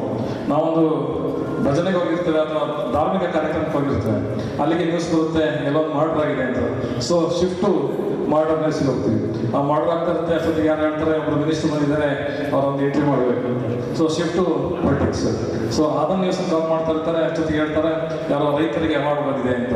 ಸೊ ಪುನಃ ಶಿಫ್ಟು ರೈತ. ಹೀಗೆ ತಲೆ ಗಜಿಬಿಜಿಯಾಗಿರುತ್ತೆ. ಸಂಜೆ ಹೊತ್ತಿಗೆ ಬಂದು ಕೂರುವಾಗ ಎಲ್ಲ ನ್ಯೂಸ್ಗಳ ಕನಸು ಮೇಲಾದ ಒಂದು ಒತ್ತಡ ನಮ್ಮ ಮೇಲೆ ಇರ್ತದೆ. ಆ ಒತ್ತಡ ಬಂದಾಗ ನಮಗೆ ಪ್ರಾಮಾಣಿಕವಾಗಿ ಹೇಳ್ಬೇಕಾದ್ರೆ ಡಾಕ್ಟರ್ಗಳ ಯೋಚನೆ ಆಗೋದಿಲ್ಲ. ಆಸ್ಪತ್ರೆಯಲ್ಲಿ ಏನಾದರೂ ಗಲಾಟೆ ಗದ್ದಲ ಆದಾಗ ನಾವು ಆಸ್ಪತ್ರೆಗೆ ಹೋಗ್ತಾ ಅಷ್ಟೇ ಹೊರತು ನಮ್ಮ ವೈದ್ಯಕೀಯ ತಪಾಸಣೆಗೆ ನಾವು ಪತ್ರಕರ್ತರು ಆಸ್ಪತ್ರೆಗೆ ಹೋಗಿರೋದು ಬಹಳ ಕಡಿಮೆ. ಆದರೆ ಇವತ್ತು ಪತ್ರಕರ್ತರ ಕ್ಷೇಮಾಭಿವೃದ್ಧಿ ಸಮಿತಿ ಈ ಒಂದು ತಪಾಸಣಾ ಶಿಬಿರದ ಮೂಲಕ ನಮ್ಮೆಲ್ಲ ಪತ್ರಕರ್ತರಿಗೆ ಒಂದು ಬೇರೆ ಬೇರೆ ರೀತಿಯ ಸಾಕಷ್ಟು ಸೆಕ್ಷನ್ಗಳನ್ನ ಮಾಡಿ ಅತ್ಯುತ್ತಮ ತಪಾಸಣೆಯ ಸೇವೆಯನ್ನು ನೀಡಿದ್ದೇವೆ. ಒಂದು ರೀತಿಯಲ್ಲಿ ನಮಗೊಂದು ರಿಫ್ರೆಶ್ ಆಗಿದೆ. ಇವತ್ತಿಂದ ಮತ್ತಷ್ಟು ಉತ್ಸಾಹದಿಂದ ಕೆಲಸ ಮಾಡಲಿಕ್ಕೆ ಈ ಶಿಬಿರ ಪ್ರೇರಣೆ ಆಗಿದೆ ಅಂತಲೇ ಹೇಳ್ಬೋದು. ಶಾಸಕರ ಮಂತ್ರಗಳವರು ಬರಲಿಕ್ಕಾಗಲಿಲ್ಲ, ಯಾಕೆಂದರೆ ಅವರು ಚನ್ನಪಟ್ಟಣದ ತ್ರಿವಿಕ್ರಮ ಹಾಗೆ ಮತ್ತೊಂದು ಪ್ರಾಜೆಕ್ಟ್ ಅಥವಾ ವೈದ್ಯಕೀಯ ಆಸ್ಪತ್ರೆಗೆ ಏನೆಲ್ಲ ಬೇಕು ಆ ಒಂದು ಫೆಸಿಲಿಟೀಸನ್ನು ಕೊಡಲಿಕ್ಕೆ ಒಂದು ಬೆಂಗಳೂರಲ್ಲಿ ಒಂದು ಮೀಟಿಂಗನ್ನು ಹಮ್ಮಿಕೊಂಡಿರೋದ್ರಿಂದ ಬರಲಿಕ್ಕೆ ಆಗಲಿಲ್ಲ. ಅವರ ನೆರವು ಮತ್ತು ಸಹಕಾರ ಹಾಗೂ ಜಿಲ್ಲಾಸ್ಪತ್ರೆ ಹಾಗೂ ಕೊಡಗಿನ ವೈದ್ಯಕೀಯ ಕ್ಷೇತ್ರಕ್ಕೆ ಅವರು ಮಾಡ್ತಿರುವಂಥ ಕೊಡುಗೆಯನ್ನು ಈ ಸಂದರ್ಭ ನಾವೆಲ್ಲ ಸ್ಮರಿಸಲಿಕ್ಕೆ ಇಷ್ಟಪಡ್ತೇವೆ. ಕೊಡಗು ವೈದ್ಯಕೀಯ ವಿಜ್ಞಾನಗಳ ಸಂಸ್ಥೆ ಬೋಧಕ ಆಸ್ಪತ್ರೆ ಸಂಯುಕ್ತ ಆಶ್ರಯದಲ್ಲಿ ನಮ್ಮ ಕ್ಷೇಮಾಭಿವೃದ್ಧಿ ನಿಧಿಯಿಂದ ಆರೋಗ್ಯ ಶಿಬಿರವನ್ನು ಆಯೋಜಿಸಿರುವ ಈ ಸಮಾರಂಭದ ಅಧ್ಯಕ್ಷತೆ ವಹಿಸಿರುವ ರವಿಕುಮಾರ್ ಅವರಿಗೆ, ವೇದಿಕೆ ಮೇಲೆ ಉಪಸ್ಥಿತಿರುವ ಎಲ್ಲ ಹಿರಿಯ ವೈದ್ಯರೇ, ನಮ್ಮ ಪತ್ರಕರ್ತರ ಸಂಘದ ಅಧ್ಯಕ್ಷರಾದ ಅನಿಲ್ ಅವರೇ ಮತ್ತು ಎಲ್ಲ ಪದಾಧಿಕಾರಿಗಳೇ, ಶಿಬಿರಾರ್ಥಿಗಳೇ, ನಮ್ಮ ಸಂಘದ ಎಲ್ಲ ಸದಸ್ಯರೇ, ಒಂದು 3 ಮಾತು ಮಾತ್ರ ಮಾತಾಡ್ತೀನಿ, ಹೆಚ್ಚಿಗೆ ಮಾತಾಡೋಣ. ಮಾತಾಗಿ ಎಲ್ಲರಿಗೂ ಒಂದು ಸ್ವಲ್ಪ ಸುಸ್ತಾಗ್ಬಿಟ್ಟಿದೆ ಮಾತಾಡಿ. ಆದರೂ 2 ಮಾತು ಹೇಳ್ತೀನಿ. ಯಾಕೆಂದರೆ ನಾವು ಈ ಆರೋಗ್ಯ ಶಿಬಿರ ಆಯೋಜಿಸಿದ್ರಿಂದ ಮ್ಯಾಚ್ ಕಾಂಪೌಂಡಲ್ಲಿ ಒಂದು ಆರೋಗ್ಯ ಶಿಬಿರ ನಾವು ಮೊಬೈಲ್ ವ್ಯಾನ್ ಬಂದಿತ್ತು. ಕ್ರಿಕೆಟ್ ಮ್ಯಾಚ್ ನಡೀತಾ ಇತ್ತು, ಮೊಬೈಲ್ ವ್ಯಾನ್ ಬಂದಿತ್ತು. ಅದರಲ್ಲಿ ನಮ್ಮ DP ಲೋಕೇಶ್ ಅವರು ಟೆಸ್ಟ್ ಮಾಡಿಸೋದು. ನಾವು ಕ್ರಿಕೆಟ್ ಆಡ್ತಾ ಮಧ್ಯದಲ್ಲಿ ಹೋಗಿ ಟೆಸ್ಟ್ ಮಾಡಿಸಿದ್ವಿ. ಆವಾಗಲೇ ನನಗೆ ಪತ್ತೆ ಆಗಿತ್ತು ಇದೇ ಥರ ಹೆಲ್ತ್ ಕ್ಯಾಂಪಲ್ಲಿ ಮ್ಯಾಚ್ ಕಾಂಪೌಂಡಲ್ಲಿ ಶುಗರ್ ಇದೆ ಅಂತ ಗೊತ್ತಾಯಿತು. ಇನ್ನೊಂದು ನೆನೆಸ್ಕೋಬೇಕು ಅಂದರೆ ಅಶ್ವಿನಿ ಆಸ್ಪತ್ರೆಯಲ್ಲಿ ನಾವು ಇದೇ ಥರದ ಆರೋಗ್ಯ ಶಿಬಿರ ಮಾಡಿದಾಗ ನಮ್ಮ ಅಂಚೆಮನೆ ಸುದ್ದಿಯವ್ರಿಗೆ ಶುಗರ್ ಇದೆ ಅಂತ ಅಲ್ಲೇ ಮತ್ತೆ ಆಗಿದೆ. ಇಲ್ಲದ್ರೆ ನಮಗೇನು ಗೊತ್ತು, ಸದಾ ಒತ್ತಡದಲ್ಲಿ ಬದುಕುವ ನಾವು ನಮ್ಮ ಪತ್ರಕರ್ತರ ಬದುಕು ಆರೋಗ್ಯದ ಬಗ್ಗೆ, ಕುಟುಂಬದವರ ಆರೋಗ್ಯದ ಬಗ್ಗೆ ನಾವು ಚಿಂತನೆಯನ್ನೇ ಆರಿಸೋದಿಲ್ಲ. ಆಸ್ಪತ್ರೆಗೆ ಹೋಗ್ತೀವಿ, ಅದ್ರ ಬಗ್ಗೆ ಬರಿತೀವಿ, ಆಗುಗಳು ಬರಿತೀವಿ, ನೀವು ಹಿಂಗಿರಿ ನಾವು ಹಿಂಗಿರಿಂದೆಲ್ಲ ಬರಿತೀವಿ. ಆದರೆ ನಾವೇ ತಪಾಸಣೆ ಮಾಡಿಸ್ಕೊಳ್ಳೋಂಥ ಕಾರ್ಯಕ್ಕೆ ನಾವು ಮುಂದಾಗಲ್ಲ. ಈ 2 ಎಕ್ಸಾಂಪಲಿಂದ ನಾವು ಎಷ್ಟೋ ಜನರಿಗೆ ಇವತ್ತು ಕೂಡ ಎಷ್ಟೋ ಜನರಿಗೆ ಗೊತ್ತಾಗ್ಬೋದು. ಈ ಥರ ಶಿಬಿರಗಳು ನಾವು ಹೆಚ್ಚೆಚ್ಚು ನಡೆಸಬೇಕು. ನಮ್ಮ ಸಂಘದಿಂದ ನಿರಂತರವಾಗಿ ಪ್ರತಿ ವರ್ಷ ನಡೆಸ್ತೀವಿ ಸರ್. ಈ ಸಂಘದಿಂದ ನಿರ್ವಹಿಸಿ ಪ್ರಶಸ್ತಿಯನ್ನು ಗಳಿಸಿದ್ದಾರೆ. 2018ರಲ್ಲಿ ಕೊಡಗಿನ ಪ್ರಕೃತಿ ವಿಕೋಪವಾದಾಗ ಜನರ ಜೀವ ರಕ್ಷಣೆಯಲ್ಲಿ ಸಕ್ರಿಯವಾಗಿ ಪಾಲ್ಗೊಂಡು ಸಾರ್ವಜನಿಕ ವಲಯದಿಂದ ಪ್ರಶಸ್ತಿ ಪಡೆದಿರುತ್ತಾರೆ. ಸ್ವಸ್ಥ ನಾರಿ ಸ್ವಸ್ಥ ಪರಿವಾರ ಅಭಿಯಾನ. ಧನ್ಯವಾದಗಳು.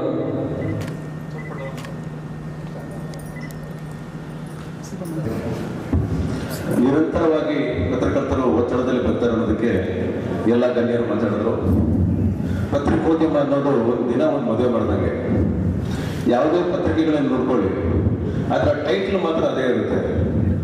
ಡೇಟ್, ಟೈಮ್, ಮತ್ತೆ ಸುದ್ದಿಗಳು, ಜಾಹೀರಾತುಗಳು ಎಲ್ಲವೂ ಚೇಂಜ್ ಆಗಿರುತ್ತೆ. ನೀವು ಪ್ರತಿದಿನ ಚೆಕ್ ಮಾಡ್ಬೋದು. ಅದರ ಯಾವುದೇ ಪತ್ರಿಕೆ ಇರ್ಬೋದು, ಇಲ್ಲಿ ಎಲ್ಲ ಪತ್ರಿಕೆಗಳ ಪ್ರತಿನಿಧಿಗಳಿದ್ದಾರೆ. ಯಾವುದೇ ಪತ್ರಿಕೆಗಳ ಟೈಟ್ಲ್, ಎಕ್ಸಾಂಪಲ್ಗೆ ಕೊಡಗಿನಲ್ಲಿ ಇರುವಂಥ ಶಕ್ತಿ ಪತ್ರಿಕೆ, ಆ ಶಕ್ತಿ ಮಾತ್ರ ಅದೇ ಇರುತ್ತೆ, ಬಿಟ್ಟರೆ ಎಲ್ಲ ಸುದ್ದಿಗಳು ಕೂಡ ಚೇಂಜ್ ಆಗಿರುತ್ತೆ.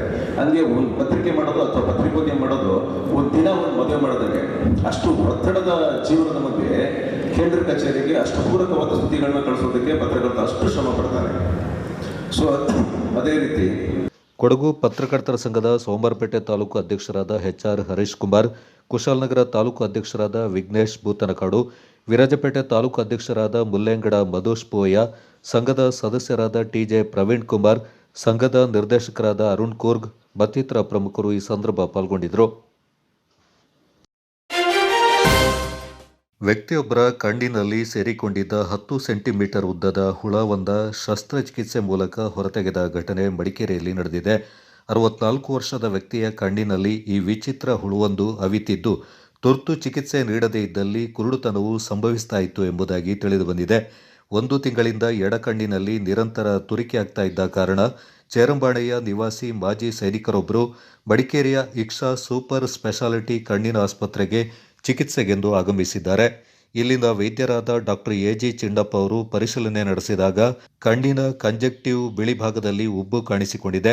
ಸೂಕ್ಷ್ಮವಾಗಿ ಗಮನಿಸಿದಾಗ ಈ ಉಬ್ಬು ಸಂಚರಿಸುತ್ತಿದ್ದುದು ಬೆಳಕಿಗೆ ಬಂದಿದೆ. ಬಳಿಕ ಕಣ್ಣನ್ನ ಸ್ಕ್ಯಾನ್ ಮಾಡಲಾಗಿ ಉಬ್ಬಿನೊಳಗೆ ಉದ್ದದ ಹುಳುವೊಂದು ಪತ್ತೆಯಾಗಿದೆ. ತುರ್ತು ಚಿಕಿತ್ಸೆ ಅಗತ್ಯವಿದ್ದ ಕಾರಣ ಅಂದೇ ಶಸ್ತ್ರಚಿಕಿತ್ಸೆಯನ್ನ ನಡೆಸಿ ಹುಳುವೊಂದ ಹೊರತೆಗೆಯಲಾಗಿದೆ. ಹುಳದ ಅಳತೆಯನ್ನ ಪಡೆಯಲಾಗಿದ್ದು 10 ಸೆಂಟಿಮೀಟರ್ನಷ್ಟು ಉದ್ದವಿರುವುದಾಗಿ ಪತ್ತೆಯಾಗಿದೆ ಹಾಗೂ ಮೈಕ್ರೋ ಬಯಾಲಜಿಕಲ್ ಪರೀಕ್ಷೆಯನ್ನ ನಡೆಸಿ ಇದು ಆಫ್ರಿಕಾದಲ್ಲಿ ಹೆಚ್ಚಾಗಿ ಕಾಣಿಸಿಕೊಳ್ಳೋ ಲೋವಾ ಎಂಬ ಹೆಸರಿನ ಹುಳ ಎಂಬುದಾಗಿ ಖಚಿತಪಡಿಸಲಾಗಿದೆ.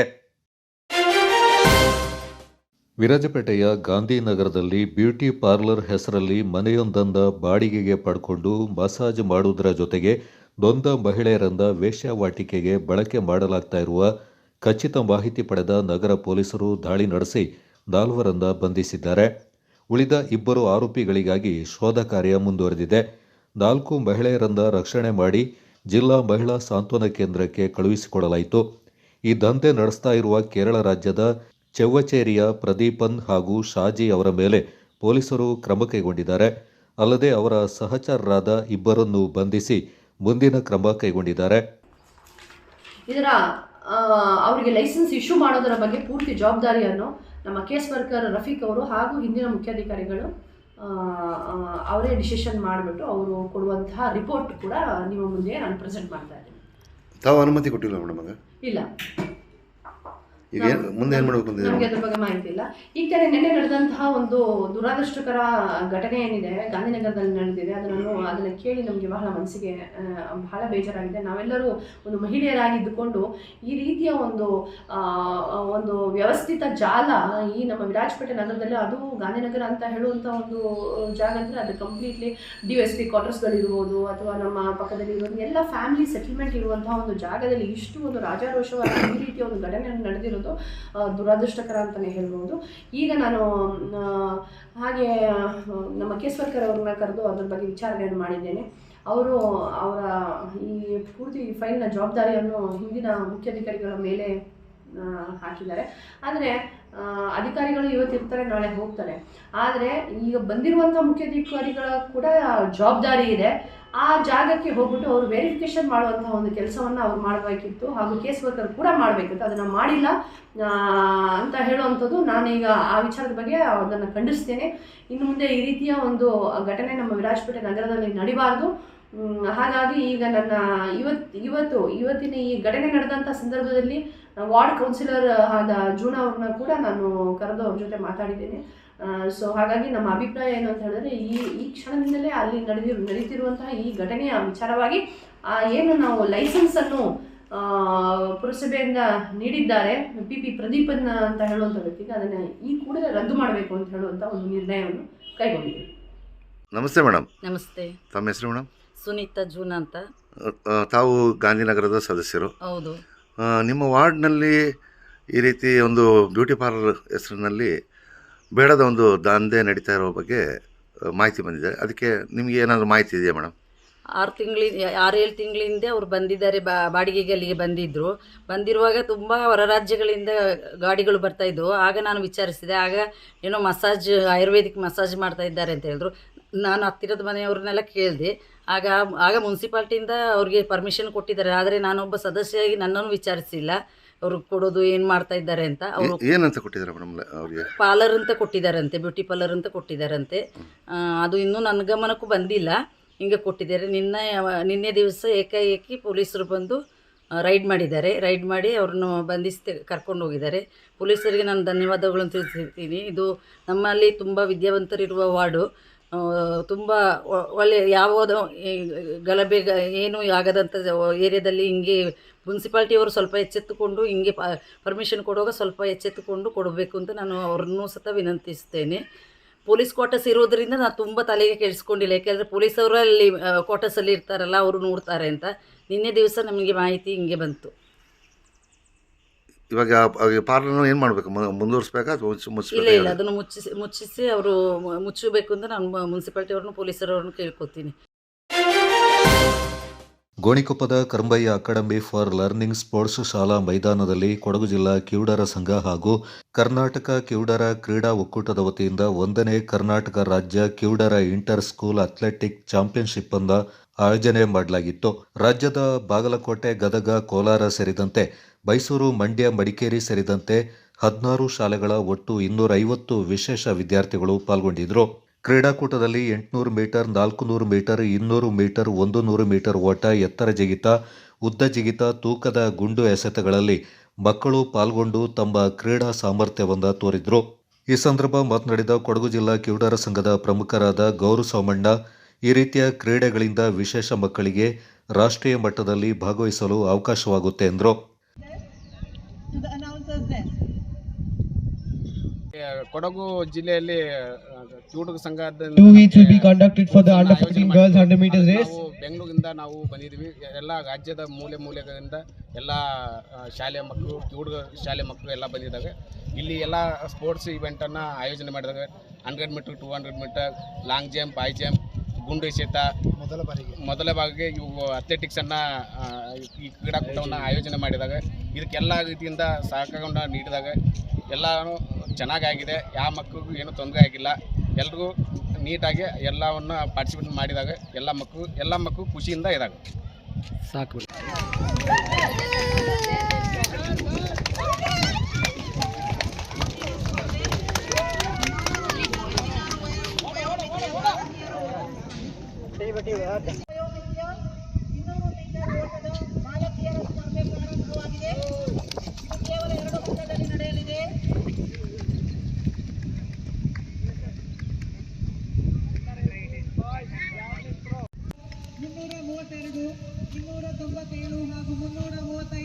ಸಂಸ್ಥೆಯ ಮುಖ್ಯಸ್ಥರಾದ ಜೋಸೆಫ್ ಶ್ಯಾಮ್ ಮಾತನಾಡಿ, ಜಿಲ್ಲಾ ಕಿವುಡರ ಸಂಘದಿಂದ ರಾಜ್ಯ ಮಟ್ಟದ ಕ್ರೀಡಾಕೂಟ ನಡೆಸಲು ಕೊಡಗಿನ ದಾನಿಗಳ ಸಹಕಾರದಿಂದ ಅಚ್ಚುಕಟ್ಟಾಗಿ ಇಷ್ಟು ದೊಡ್ಡ ಮಟ್ಟದ ವಿಶೇಷ ಮಕ್ಕಳ ಕ್ರೀಡಾಕೂಟವನ್ನು ನಡೆಸಲು ಸಾಧ್ಯವಾಯಿತು ಎಂದರು.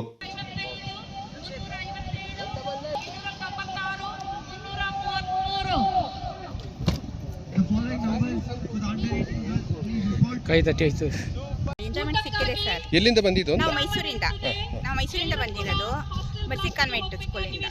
ಎಷ್ಟು ಮಕ್ಕಳು? ನಮ್ದು 128 ಇದ್ದಾರೆ ಸರ್. ಅದು ಇಲ್ಲಿ ಬಂದಿರೋದು 39 ಮಕ್ಕಳು. 39. ಸ್ಪೋರ್ಟ್ಸ್ ಯಾವುದೆಲ್ಲ ಪಾರ್ಟಿಸಿಪೇಟ್ ಮಾಡಿದ್ದಾರೆ ನಿಮ್ಮ ಶಾಲೆ ಮಕ್ಕಳು? ನಮ್ದು 800 ರನ್ನಿಂಗ್ ಇದೆ, 400, 200, 100 ಮತ್ತು ಹೈ ಜಂಪ್, ಲಾಂಗ್ ಜಂಪ್ ಎಲ್ಲ ಮಾಡಿದ್ದಾರೆ ಸರ್. ಶಾರ್ಟ್ ಫುಟ್ ಇವಾಗ ಮಾಡ್ತಾ ಇದ್ದಾರೆ. ಹೇಗೆ ಅನಿಸ್ತು ನಿಮಗೆ ಇಲ್ಲಿ? ಚೆನ್ನಾಗಿದೆ ಸರ್. ಎಲ್ಲ ಓಕೆ, ಮಕ್ಕಳಿಗೆಲ್ಲ ಎಂಜಾಯ್ಮೆಂಟ್ ಸಿಕ್ಕಿದೆ. ಮತ್ತು ಮಕ್ಕಳಿಗೆ ಒಂದು ಸ್ಪೋರ್ಟ್ಸಿಂದ ಇವಾಗ ಅಂಗವಿಕಲತೆ ನಮ್ಮದು ಇದು ನಾವು ಕೀಳರಿಮೆ ಇರಲ್ಲ ಅಂತ ಹೇಳಿದ್ರೆ ಅದರಂತೂ ಒಂದು ಮಗುಗೆ ನಾನು ಎಲ್ಲ ನಾರ್ಮಲ್ ಮಕ್ಕಳ ಥರ ನಾನು ಓಡ್ಬೋದು, ನಾನು ಪ್ರೈಸ್ ತೆಗಿಬೋದು ಅನ್ನೋದು ಒಂದು ಹೋಲಿ ಸಿಗುತ್ತೆ ಸರ್.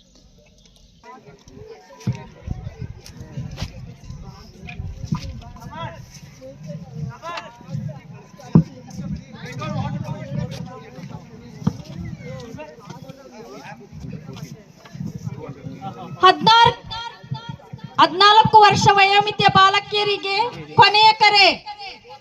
ಅಡಿಗೆ ಹೋಗಿ ಯಾರು ಕೂಡ ಟ್ರ್ಯಾಕ್ ನಲ್ಲಿ ಹೋಗಬಾರ್ದು ಅಂತ ಹೇಳಿ ಕೇಳಿಕೊಳ್ತೇವೆ. ಪಂಚಾಯತ್ ಇನ್ವಿಟೇಷನ್ ಮಾಡಿದೀವಿ ನಾವು, ಯಾರು ಬಂದಿಲ್ಲ, ಯಾರು ಸಪೋರ್ಟ್ ಮಾಡಿಲ್ಲ. ನಮ್ಮ ಮಕ್ಕಳಿಗೆ, ಕೊಡಗು ಮಕ್ಕಳದು ಸ್ಪಾನ್ಸರ್ಶಿಪ್ ಯಾವುದು ಇಲ್ಲ. ಪ್ಲೀಸ್ ಗವರ್ಮೆಂಟ್ ಹೆಲ್ಪ್ ಮಾಡಿ, ನಮ್ಮ ಮಕ್ಕಳದು ಎನ್ಕರೇಜ್ಮೆಂಟ್ ಮಾಡಿ. ಫ್ಯೂಚರ್ ಸ್ಪೋರ್ಟ್ಸ್ಗೆ, ನ್ಯಾಷನಲ್ ಲೆವೆಲ್ಗೆ, ಇಂಟರ್ನ್ಯಾಷನಲ್ ಲೆವೆಲ್ಗೆ ನಮಗೆ ತುಂಬ ಸಂತೋಷ ಆಗುತ್ತೆ. We want to participate like hearing people in Karnataka. President Mrs Gowru Somanna, ಇವರು ಜನರಲ್ ಸೆಕ್ರೆಟರಿ, ಹೆಸರು ರಂಜಿತಾ ಇವರು. ಆಮೇಲೆ ಇವರು ಟ್ರೆಷರರ್ ಮಿಸ್ಟರ್ ಸುರೇಶ್. ಇವರು ಎಲ್ಲ Kodagu association of the deaf ಇಲ್ಲಿ ಫಸ್ಟ್ ಟೈಮ್ ಕರ್ನಾಟಕ ಸ್ಟೇಟಲ್ಲಿ ಸ್ಕೂಲ್ಸ್ಗೆ inter school competition for deaf ಇಟ್ಟಿದ್ದಾರೆ. They are sponsored by the Karnataka sports Federation of the Deaf, and they are affiliated to the All India Sports Council of the Deaf, New Delhi. Our support ಇಂದ ಇವರು host ಮಾಡಿದ್ದಾರೆ ಇಲ್ಲಿ Kodagu association for the deaf association. Sponsors is very important. General secretary Karnataka sports federation 261 first time post ಮಾಡಿದ್ದಾರೆ. Okay, yes present. Future support ಮಾಡಬೇಕು ಚಿಕ್ಕ ಮಕ್ಕಳಿಗೆ. News ಪೇಪರಲ್ಲಿ advertisement ಮಾಡಿದರೆ ಕೂರ್ಗ್ ಅಸೋಸಿಯೇಷನ್ ಅವರು ಫ್ಯೂಚರ್ ಹೆಲ್ಪ್ ಆಗುತ್ತೆ. We will be starting right now for the 100 meters under 14 boys category. Selection ಆಗ್ತಾ ಇದ್ದಾರೆ ಇಲ್ಲಿಂದ. ಅದಕ್ಕೆ ನೀವು ಅಡ್ವರ್ಟೈಸ್ ಮಾಡಿದರೆ ಡೆಫ್ಗೆ ಒಳ್ಳೆಯದಾಗುತ್ತೆ. ಎಲ್ಲ ಶಾಲೆಗೆ ಹೋಗಿ ಈ ಸಂದರ್ಭ ಖಜಾಂಚಿ ಸುರೇಶ್ ಕುಮಾರಿ, ಆಯಿಷಾ ಸೇರಿದಂತೆ ಸಂಸ್ಥೆಯ ಸದಸ್ಯರು ಹಾಗೂ ರಾಜ್ಯ ಕಿವುಡರ ಕ್ರೀಡಾ ಒಕ್ಕೂಟದ ಸದಸ್ಯರು, 16 ಶಾಲೆಗಳ ಶಿಕ್ಷಕರು, ಸಿಬ್ಬಂದಿಗಳು ಪಾಲ್ಗೊಂಡಿದ್ದರು.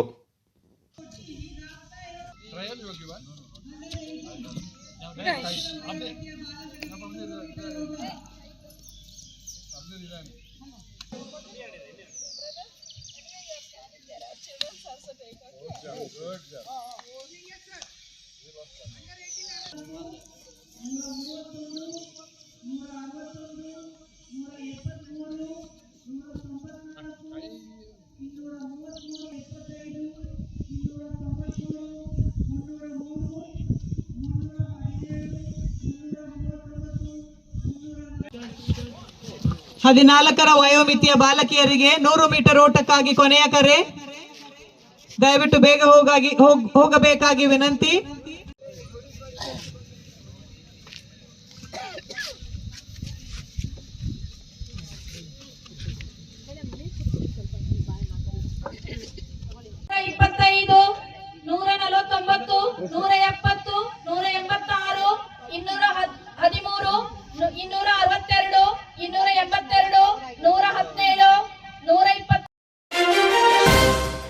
ರಾಜ್ಯ ಸರ್ಕಾರದ ಮೂಲಕ ನಡೆಯಲಿರುವ ಜಾತಿ ಜನಗಣತಿ ಸಂದರ್ಭ ಸರ್ವ ಕೊಡವರು ಧರ್ಮವೊಂದ, ಹಿಂದೂ ಮತ್ತು ಜಾತಿಯೊಂದ ಕೊಡವ ಎಂದು ಯಾವುದೇ ಗೊಂದಲವಿಲ್ಲದೆ ನಮೂದಿಸುವಂತೆ ವಿವಿಧ ಕೊಡವ ಸಮಾಜಗಳ ಪ್ರಮುಖರು ಮನವಿ ಮಾಡಿದ್ದಾರೆ.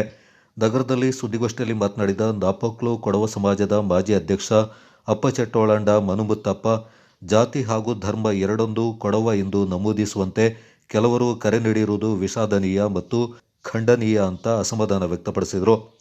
ಹಿಂದೂ ಧರ್ಮಕ್ಕೆ ಸಂಪೂರ್ಣ ರಿಲೇಟೆಡ್. ನಾವು ಎಲ್ಲಿಯೂ ಅದನ್ನು ತಪ್ಪಿಸಕ್ಕಾಗೋದಿಲ್ಲ. ನಮ್ಮ ಕುಲದೇವರು ತಲಕಾವೇರಿ, ಕಾವೇರಿ ನಮ್ಮ ಕುಲದೇವತೆ. ನಮ್ಮ ಉತ್ರಿ ಹಬ್ಬ. ಇವತ್ತು ನಮ್ಮಲ್ಲಿ ಮನೆಗಳಲ್ಲಿ ದೀಪಗಳನ್ನು ಇಡಬೇಕಾದ್ರೆ ನಮ್ಮಲ್ಲಿ ಈಶ್ವರ ಇದ್ದಿದ್ದಪ್ಪ ಅಂತ ನಾವು ಹೇಳ್ತೀವಿ. ತಾಯಿ ಕಾವೇರಿಯನ್ನು ಬೇಡ್ತೀವಿ.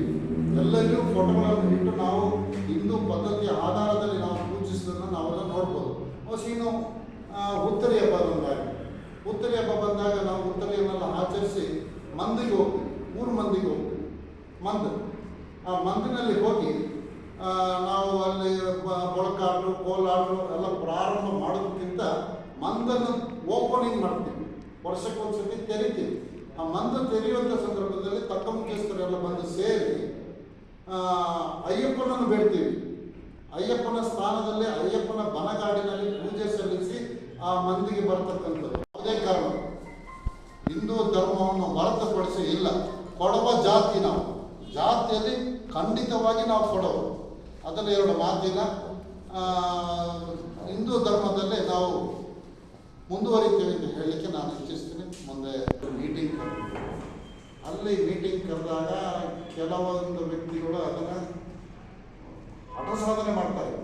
ನಾವು ಕೊಡುವ ಧರ್ಮ ಅಂತೇಳಿ ನಾವು ಅದಕ್ಕೆ ವಿರೋಧ ಮಾಡಿದ್ದೀವಿ. ಅದಕ್ಕಿರ್ತಕ್ಕಂಥ ಮುಂದಿನ ದಿನಗಳಲ್ಲೂ ಅದನ್ನು ನಾವು ಅದರ ಧರ್ಮದ ರಕ್ಷಣೆಗೆ ನಾವು ನಿಮ್ಮಲ್ಲಿ ಈಗ ಮಡಿಕೇರಿ ಕೊಡವ ಸಮಾಜದ ಮಾಜಿ ಅಧ್ಯಕ್ಷ ಕೆಎಸ್ ದೇವಯ್ಯ ಮಾತನಾಡಿ, ಕೊಡವರೆಲ್ಲರೂ ಹಿಂದೂ ಧರ್ಮವನ್ನೇ ಪಾಲಿಸ್ತಾ ಇದ್ದಾರೆ. ನಮ್ಮ ಜನರನ್ನ ಒಡೆಯುವ ಪ್ರಯತ್ನ ನಡೀತಾ ಇದೆ ಎಂದು ಅಭಿಪ್ರಾಯಪಟ್ಟರು. ಏನಾದರೂ ಸಾವು ಸಂಭವಿಸಿದ್ರೆ ಅಥವಾ ಒಂದು ತಿಥಿ ಆದರೆ ಎಲ್ಲ ಸಂಪ್ರದಾಯಗಳಿಗೆ ಅರಿವನ್ನೇ ಒಂದು ಮಾಡಬೇಕು. ನಾವು ಅವರಿಗೆ ಅದು ಸಾಂಪ್ರದಾಯಕ್ಕೆ ನಡ್ಕೊಂಡು ಬಂದೆ ಅಂಥ ಒಂದು ಒಗ್ಗಟ್ಟಿನಲ್ಲಿ ಕೆಲಸ ಮಾಡ್ತಿರೋ ಸಂದರ್ಭದಲ್ಲಿ ನಾವು ಬರೀ ಕೊಡೋರು, ನಾವು ನಮ್ಮ ಇದರಲ್ಲಿ ಜಾತಿ ಬರಿಬೇಕಾದ್ರೆ ಕೊಡೋದು ಬರಿಬೇಕು ಅಂತ ನಾವು ಅದು ಖಂಡಿತವಾಗಿ ನಾವು ಒಪ್ಪಕ್ಕಾಗೋದಿಲ್ಲ. ಯಾಕಂದರೆ ನಾವೆಲ್ಲ ಧರ್ಮವನ್ನು, ಹಿಂದೂ ಧರ್ಮವನ್ನು ನಾವು ಪಾಲಿಸ್ಕೊಂಡು ಬಂದವರು, ಪಾಲಿಸ್ಕೊಂಡು ಹೋಗ್ತಾ ಇದ್ದೇವೆ. ಅದು ಮುಂದುವರಿತದೆ. ಅದು ಯಾರು ಕೆಲಸಕ್ಕಾಗೋದಿಲ್ಲ. ಯಾಕಂದರೆ ಕೆಲವರು ಹೇಳಿರ್ಬೋದು ಬೇಕು ಅಂತ. ಯಾಕೆಂತಂದರೆ ನಾನು ಇದಕ್ಕೆ ರಾಜಕೀಯವಾಗಿ ಯಾವ ಬಣ್ಣ ಕಟ್ಟಲಿಕ್ಕೆ ತಯಾರಿಲ್ಲ. ಆದರೆ ಇದು ನಮ್ಮಲ್ಲಿ ನಮ್ಮ ಜನರನ್ನ ಒಡಿಲಿಕ್ಕೆ ಬೇಕಾಗಿ ಮಾಡಬೇಕು. ಇದನ್ನು ನಾವು ಒಪ್ಪಕ್ಕೆ ತಯಾರಾಗಿಲ್ಲ. ಈಗ ನಾವು ಅಯ್ಯಪ್ಪನವರಿದ್ದಾರೆ, ಬೇಕಾದಷ್ಟು ಕೆಲಸ ಮಾಡ್ತಾ ಇದ್ದಾರೆ ಅವರ ಕ್ಷೇತ್ರದಲ್ಲಿ. ಅವರು ನನಗೆ ಕೊಡ ಸಮಾಜದಲ್ಲಿದ್ದರು. ಹಾಗಾಗಿ ಕೊಡವ ಸಮಾಜದ ಪ್ರಮುಖ ಮಾಚಿಮಾಡ ರವೀಂದ್ರ ಮಾತನಾಡಿ, ಕೊಡವರಿಗೂ ಹಾಗೂ ಹಿಂದೂ ಧರ್ಮಕ್ಕೂ ಸುಮಾರು 10,000 ವರ್ಷಗಳ ನಂಟಿದೆ ಎಂದರು. ಭಾಷೆಯ ಬಗ್ಗೆ ಯಾವುದೇ ಅನುಮಾನ ಬೇಡ. ಕೊಡವ ಭಾಷೆ, ಜಾತಿಯ ಬಗ್ಗೆ ಯಾವುದೇ ಅನುಮಾನ ಬೇಡ. ಕೊಡವ ಜಾತಿ, ಧರ್ಮ ನಮ್ಮ ದೈನಂದಿನ ಚಟುವಟಿಕೆಗಳಿಂದ ಹಿಡಿದು ಆಗಲೇ ಹೇಳಿದ ಹಾಗೆ ಹಬ್ಬ ಹರಿದಿನಗಳನ್ನು ಸಹ ನಾವೇನು ಅಲ್ಲಿ ಹಿಂದೂ ಧರ್ಮದ ಆಚರಣೆಯನ್ನು ಮಾಡಲಿಕ್ಕೆ ಸಾಧ್ಯವೇ ಇಲ್ಲ, ಸಾಧ್ಯ ಆಗುವುದೂ ಇಲ್ಲ. ನಾವು ಹುಟ್ಟಿದ್ದು ಹಿಂದೂಗಳಾಗೆ ಮುಂದೆ ನಮ್ಮ ಪರಿಸ್ಥಿತಿಯು ಸಾಯುವವರೆಗೂ ನಾವು ಹಿಂದೂಗಳಾಗಿ ಇತ್ತು, ನಮ್ಮ ಮಕ್ಕಳು ಸುತ್ತ ಹಿಂದೂಗಳಾಗಿ ಇರಬೇಕಿತ್ತು ಅನ್ನೋದು ನನ್ನ ಭಾವನೆ. ಇದು ಖಂಡಿತ ಆಗಬೇಕು. ನಮ್ಮ ಬಾಂಧವರಿಗೆ, ಕೊಡವ ಜನ ಬಾಂಧವರಿಗೆ ಏನು ಗೊಂದಲ ಬಂದಿದೆ ಇದರ ಬಗ್ಗೆ ಯಾವುದೇ ಅನುಮಾನವಿಲ್ಲದೆ ಕೊಡವ ಸಮಾಜಗಳ ಒಕ್ಕೂಟದ ಗೌರವ ಕಾರ್ಯದರ್ಶಿ ವಾಟೇರಿರ ಶಂಕರಿ ಪೂವಯ್ಯ ಮಾತನಾಡಿ, ಕೊಡವರು ಹಿಂದೂ ಧರ್ಮದ ಆಚರಣೆಗೆ ಬದ್ಧರಾಗಿರುವುದರಿಂದ ಸಮೀಕ್ಷೆಯಲ್ಲಿ ಹಿಂದೂ ಧರ್ಮವೆಂದು ನಮೂದಿಸಬೇಕೆಂದರು. ಸೇರಿ ಎಲ್ಲರ ಹಿರಿಯವರು ಮಾತಾಡಿದ್ದಾರೆ. ನಮಗೆ ಇದೆ ಹಿಂದೂ ಭೂಮಿ ನಮ್ಮದು. ಈ ಭೂಮಿ ಬಿಟ್ಟು ನಾವೆಲ್ಲಿ ಹೋಗ್ಲಿಕ್ಕಾಗಲ್ಲ. ನಾವು ಇಲ್ಲೇ ಸಾಯೋದು, ನಮ್ಮ ಪಿಂಡ ಕರ್ಮ ಇಲ್ಲೇ ಆಗೋದು. ಮತ್ತೆ ನಾವು ವಿಷ್ಣು ಪಾದೆಗೆ ಹೋಗಿ ಮೋಕ್ಷಕ್ಕೆ ಸಿಕ್ಕಿದೆ ನಾವು ಹೇಳ್ತೀವಿ. ದೇಶತಕ್ಕರಾದ ಬಳ್ಳೇರ ವಿನಯ್ ಅಪ್ಪಯ್ಯ, ಅಂಬಕೊಡವ ಟ್ರಸ್ಟ್ ಅಧ್ಯಕ್ಷ ಎಂಬಿ ದೇವಯ್ಯ ಅವರು ಮಾತನಾಡಿ, ಕೊಡವರು ಹಿಂದೂಗಳಂತ ಪ್ರತಿಪಾದಿಸಿದರು.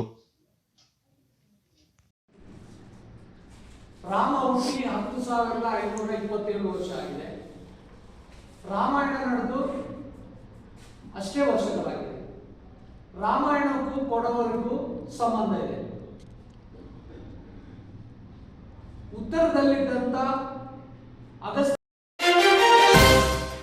ಪೊನ್ನಂಪೇಟೆ ತಾಲೂಕಿನ ತೂಚಂಬಕೇರಿ ಗ್ರಾಮದ ಪೆಮ್ಮಂಡ ಕುಟುಂಬಸ್ಥರ ವತಿಯಿಂದ ಪ್ರಥಮ ಬಾರಿಗೆ ಆಯೋಜಿಸಲಾಗಿರುವ 2025ನೇ ಸಾಲಿನ ಕೊಡವ ಕುಟುಂಬಗಳ ನಡುವಿನ ತೋಕುನಂಬೆ ಅಕ್ಟೋಬರ್ 19 ಹಾಗೂ 20ರಂದು ಪೊನ್ನಂಪೇಟೆ ಜೂನಿಯರ್ ಕಾಲೇಜು ಮೈದಾನದಲ್ಲಿ ನಡೆಯಲಿದೆ ಎಂದು ಪೆಮ್ಮಂಡ ಕುಟುಂಬಸ್ಥರು ಸುದ್ದಿಗೋಷ್ಠಿಯಲ್ಲಿ ತಿಳಿಸಿದ್ದಾರೆ. ಪೆಮ್ಮಂಡ ಕುಟುಂಬದ ಹಿರಿಯರಾದ ಪೆಮ್ಮಂಡ ಕೆ ಪೊನ್ನಪ್ಪ ಅವರು ಈ ಕುರಿತು ಮಾಹಿತಿ ನೀಡಿ, ಜೂನ್ ತಿಂಗಳಲ್ಲಿ ನಡೆಸಲು ನಿರ್ಧರಿಸಲಾಗಿದ್ದ ತೋಕುನಂಬೆಯಿಂದ ಕಾರಣಾಂತರದಿಂದ ಮುಂದೂಡಲಾಗಿತ್ತು. ಇದೀಗ ಅಕ್ಟೋಬರ್ ತಿಂಗಳ 19 ಮತ್ತು 20ರಂದು ನಡೆಸಲು ತೀರ್ಮಾನಿಸಲಾಗಿದೆ. ಪ್ರತಿ ಕೊಡವ ಕುಟುಂಬದವರು ಸಹಕರಿಸಬೇಕು. ಹಾಗೆ ವಿದೇಶದಲ್ಲಿ ಮತ್ತು ಹೊರ ಜಿಲ್ಲೆಯಲ್ಲಿ ಇರುವ ಪೆಮ್ಮಂಡ ಕುಟುಂಬಸ್ಥರು ಈ ಹಬ್ಬಕ್ಕೆ ಸಹಕಾರ ನೀಡುವ ಭರವಸೆ ನೀಡಿದ್ದು, ಕೊಡಗಿನ ಎಲ್ಲ ಕೊಡವ ಕುಟುಂಬಸ್ಥರ ಐನ್ಮನೆಗಳಿಂದ ಪತ್ತೆ ಹಚ್ಚಿ ಪಟ್ಟೆದಾರರ ಮೂಲಕ ಆಮಂತ್ರಣ ಪತ್ರವೊಂದ ನೀಡಲಾಗುವುದು. ಎಲ್ಲರೂ ಪಾಲ್ಗೊಂಡು ಕಾರ್ಯಕ್ರಮವನ್ನು ಯಶಸ್ವಿಗೊಳಿಸಬೇಕೆಂದರು. ನಂಗಡ ಪೆಮ್ಮಂಡ ಒಕ್ಕಡ ತೋಕು ನಮ್ಮೆನ ಪೊನ್ನಂಪೇಟೆ ಸರ್ಕಾರಿ ಜೂನಿಯರ್ ಕಾಲೇಜಿನ ಪರಂಬಲ್ ನಡಪಕ್ಕೆ ತೀರ್ಮಾನ ಮಾಡಿತ್ತು. ಅಕ್ಟೋಬರ್ 19, 20 ನಾರಾಚೆ ತಿಂಗಳಾಚೆ ಈ ಕಾರ್ಯಕ್ರಮ ನಡಪ ಕೊಡವಾಡ ಎಲ್ಲ ಒಕ್ಕಕಾರ ಇದಂಗೆ ನಂಗೆ ತುಂಬುರದೇ ಥರ ಸಹಕಾರ ತಗೊಂಡು ಒಂಜಿ ಎಲ್ಲ ಕೊಡವ ಒಕ್ಕಡ ಕುಟುಂಬಗಳನ್ನ ನಾನು ಕೋಟವಿ ನಂಗೆ ಪೆಮ್ಮಂಡ ಒಕ್ಕತ್ತರ ಪರವಾಯ್ತು. ಇಂದು ನಂಗೆ ಪೆಮ್ಮಂಡ ಒಕ್ಕಕಾರ ಎಲ್ಲರೂ ಕೂಡಿತ್ತು ನಂಗೆ ಆದಿ ಆಯ್ತು ಅವರು ತೋಕು ನಮ್ಮೆ ನಡ್ತೋನು ನಡೀತು. ನಂಗೆ ಅವ್ರು ಪ್ಲ್ಯಾನ್ ಮಾಡಿತ್ತು ಜೂನಲ್ಲಿ ನಂಗೆ ನಡ್ತೋನಿಕ್ಕೆ ಅವ್ರು ನಂಗೆ ಎಲ್ಲರೂ ಪ್ರಚಾರ ಮಾಡ್ತಿಂತು. ಅದು ಎಂಥವ್ರು ಅನಾನುಕೂಲ ಅವರು ತೊಂದರೆ ಅನ್ನಂಗಾಯ್ತು. ನಂಗೆ ಅದನ್ನು ಮಿಂಜಕ್ಕೆ ತೆರಕಿತ್ತು. ಅದಕ್ಕೆ ಅಕ್ಟೋಬರ್ 19, 20 ಮಾಡೋನಕ್ಕೆ ನಂಗೆ ಎಲ್ಲರೂ ಅವ್ರು ತೀರ್ಮಾನ ಇಡ್ತಂಡು ನಂಗೆ ಈಗ ನಡ್ತೇನುಂಡು.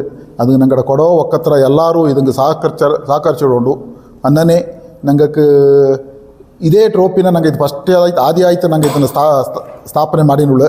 ನಂಗೆ ಇದು ನಡ್ತು ಆನ ಪಿಂಜ ನೆಕ್ಸ್ಟ್ಗೆ ಸೆಕೆಂಡ್ಗೆ ஒரு ಫ್ಯಾಮಿಲಿಕಾರ ಮಿಂಜಕ್ಕೆ ಬಂತು ನಂಗೆ ಮಾಡುವ ನರ್ತುವಾಣಿತ್ತು ನಂಗೆ ಪರಂದಿತ್ತು.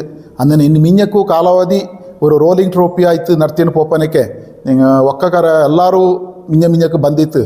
ಇದನ್ನು ಮಿಂಜಕ್ಕೆ ಹೆಚ್ಚಗೋಚ ಆಯ್ತು ನಡ್ತೇನು ಪೋಪನಕ್ಕೆ ಎಲ್ಲರೂ ಸಹಕಾರ ತಗೊಂಡು ಪಿಂಜ ನಂಗಡ 19, 20 ನಡ್ಪಂಥ ತೋಕು ನಮ್ಮೆಕ್ ಎಲ್ಲ ಕೊಡೋ ಒಕ್ಕಗಾರ ಆ ಪಚ್ಚಕ್ಕೆ ಎಂಟ್ರಿ ತಂದಿತ್ತು. ಹೆಚ್ಚಗೋ ತಂದಿತ್ತು, ಇನ್ನೂ ತಪ್ಪಕ್ಕೂ ಬಾಕಿ ಇಕ್ಕು ಎಲ್ಲರೂ ಎಂಟ್ರಿ ಇಟ್ಟಿತ್ತು. ತೋಕು ನಮ್ಮೆನ ಇನ್ನೂ ಚಾಯ್ರೆ ನಡ್ಪನಕ್ಕೆ ನಂಗೆ ಎಲ್ಲರಿಗೂ ಸಹಕಾರ ಚಾರ ಒಂದು ನಂಗಡ ಕೊಡೋ ಒಕ್ಕತ್ತರ ಕುಟುಂಬಕ್ಕೆ ನಂಗೆ ಎಲ್ಲರನ್ನೂ ಒಕ್ಕ ಕುಟುಂಬಗಳ ಕೇಟಂಡು ನಂಗೆ ಇದು ಪ್ರೆಸ್ ಮೀಟಿಂಗ್ ಕಾಕೇನುಂಡು. ಪೆಮ್ಮಂಡ ಒಕ್ಕರ್ತು ತೋಕು ನಮ್ಮೆನಿಕ ಫಸ್ಟ್ ಟೈಮ್ ನಂಗೆ ಆಯ್ಚಿಟ್ಟನುಂಡು. ಇದತ್ತು ನಂಗೆ ಇಲ್ಲಿ ಅಂಗಡ ಜೂನಿಯರ್ ಕಾಲೇಜ್ ಪೊನ್ನಂಪೇಟೆ ಟರ್ಫ್ ಗ್ರೌಂಡ್ರ ಪಕ್ಕ ತೋಳ ಗ್ರೌಂಡ್ ನಂಗೆ ಚಿಟ್ಟನುಂಡು. ಇದತ್ತು ಕೂಡಿಯಾಡೋಕೆ ಆಣಾಳು ಪಣ್ಣಾಳು ಎಲ್ಲರೂ ಕೂಡಿಯಾಡೋದು ಎಲ್ಲರನ್ನು ಕೇಟವಿ. ಇದತ್ತು ಇನ್ನೊಂದು ತಂಜಿ ರೂಲ್ಸ್ ಆ್ಯಂಡ್ ರೆಗ್ಯುಲೇಷನ್ಲು ಎಲ್ಲ ನಂಗೆ ವಾಟ್ಸಪ್ಪಲ್ಲಿ ಎಲ್ಲರದ್ದು ನಂಗೆ ಅಯಚಿತ್ತು ಮಾಧ್ಯಮಕ್ಕೂ ನಂಗೆ ಕೊಡ್ತಿತ್ತು ಎಂತ ಎಂದನೇ ಎತ್ತರತ್ತು ಮಾಡು ನಿಂದು ஒரு ಮನೆಕಾರಕ್ಕೆ 4 ನಂಗೆ ஒரு ತೋಕು ನಮ್ಮ ಅಂತ ಮಾಡುವಂಥ ವಿಚಾರ ನಂಗೆ ಕೈ ಮಾಡುತ್ತಲ್ಲ 5 ಮನೇಲಿ ಕೂಡಿ ತಕ್ಕ ಪರಂಜಿ ಅಲ್ಲಿಂದ ನಂಗೆಲ್ಲ ಅವ್ರು ತೀರ್ಮಾನ ಮಾಡಿಸಿ ನಂಗೆಲ್ಲ ಕುಡಿತು ಮಾಡೋಂಡು ಅನ್ನುವಂಥವ್ರ ಅಭಿಪ್ರಾಯ ಬಪ್ಪ ನಂಗೆ ಅವ್ರು ತೀರ್ಮಾನ ಮಾಡಂಜಿ ಅನಿಗೂ ನಂಗೆ ದಿನ ನಿಶ್ಚಯ ಮಾಡಿಸಿ ಆ ಸಂದರ್ಭದ ಮಳೆಗಾಲವು ಅಂದನೆ ನಂಗಡ ஒரு ವ್ಯಕ್ತಿ ಸ್ವರ್ಗಸ್ಥನ ಅನ್ನಕೊಂಡು ಅದು ಬಾಕಿ ಆಚಿ ಅನ್ನ ಇಂದಿಕ ನಂಗೆ ಮುಂದುವರ್ಚಿಟ್ಟು ನಂದು ಪೇಪರ್ಲೆಲ್ಲ ಕೊಟ್ಟು ಮುಂದುವರ್ಚಿಟ್ಟತ್ತು. ಈಗ ನನಗೆ ಈಗ ಇದೇ ಅಕ್ಟೋಬರ್ 19 ನಂಗೆ ಏರ್ಪಾಡು ಮಾಡಿತ್ತು. ಇದಂಗೆ ನಂಗೆ ಎಲ್ಲ ಥರದ ಎಲ್ಲ ಥರದಲ್ಲೂ ಕೋಪು ಕುಟ್ಟಿನುಂಡು ಈ ಕೋಪುಗಳ ಸಂದರ್ಭ ಎಲ್ಲರೂ ഞങ്ങളുടെ മനക്കാരെല്ലാവരും സഹಕಾರ ತಂದಿತ್ತು. ಮತ್ತು ಎಲ್ಲಿ ಉಂಡು ವಚ್ಚೆಗೆ ഞങ്ങളുടെ ಊರೇ ಆಡು ನಾಡೇ ಆಡು ഞങ്ങളുടെ ವಿದೇಶತ್ತು ಅಥವಾ ഞങ്ങളുടെ ಉದ್ಯೋಗತ್ತೆಲ್ಲ ಪರಮೆಗಳು ಎಲ್ಲರೂ ಸಹಕಾರ ತಪ್ಪಂಡು ನಂಗೆ ಆಶ್ವಾಸನೆ ತಂದಿತ್ತು. ಅನ್ನೇ ಈ ಕಾರ್ಬಾರ ಚಾಯ್ತೆ ನಡ್ಕೊಂಡು ನಿಂಡು ನಂಗೆ ಇಂದ ಎಲ್ಲರಿಗೂ ಅವರು ವಿಚಾರ ಇದು ಮಾಡಿ ಅನ್ನೇ ಪೆಮ್ಮಂಡ ಕುಟುಂಬಸ್ಥರ ಅಧ್ಯಕ್ಷ ಪಿ ಅರುಣ, ತೋಕನಮ್ಮೆ ಕ್ರೀಡಾಕೂಟದ ಅಧ್ಯಕ್ಷ ಪೆಮ್ಮಂಡ ಮಂಜು ಬೋಪಣ್ಣ, ಕುಟುಂಬ ಸದಸ್ಯ ರಾಜಕುಶಾಲಪ್ಪ ಈ ಸಂದರ್ಭ ಮಾತನಾಡಿದರು. ಪೆಮ್ಮಂಡ ಕುಟುಂಬದ ಆಡಳಿತ ಮಂಡಳಿಯ ಕಾರ್ಯದರ್ಶಿ ಎನ್ ಕಾಶಿ ಕರಂಬಯ್ಯ, ಪೆಮ್ಮಂಡ ಎ ಗಿಣಿ ನಾಚಪ್ಪ ಮತ್ತಿತರ ಪ್ರಮುಖರು ಈ ಸಂದರ್ಭ ಪಾಲ್ಗೊಂಡಿದ್ದರು. ಕೊಡಗು ಚಾನಲ್ ನ್ಯೂಸ್, ಚಂಪಾ ಗಗನ, ಪೊನ್ನಂಪೇಟೆ. ಕೊಡಗಿನ ವೈಶಿಷ್ಟ್ಯ ಸಂಸ್ಕೃತಿಯಿಂದ ಉಳಿಸಿ ಬೆಳೆಸುವ ನಿಟ್ಟಿನಲ್ಲಿ ಎಲ್ಲ ಸಂಘ ಸಂಸ್ಥೆಗಳು ಕೈಜೋಡಿಸ್ತಾ ಇರುವುದು ಶ್ಲಾಘನೀಯವೆಂದು ಶಾಸಕರು ಹಾಗೂ ಮುಖ್ಯಮಂತ್ರಿಗಳ ಸಲಹೆಗಾರರಾಗಿರುವ ಎಸ್ ಪೊನ್ನಣ್ಣ ಹೇಳಿದ್ದಾರೆ.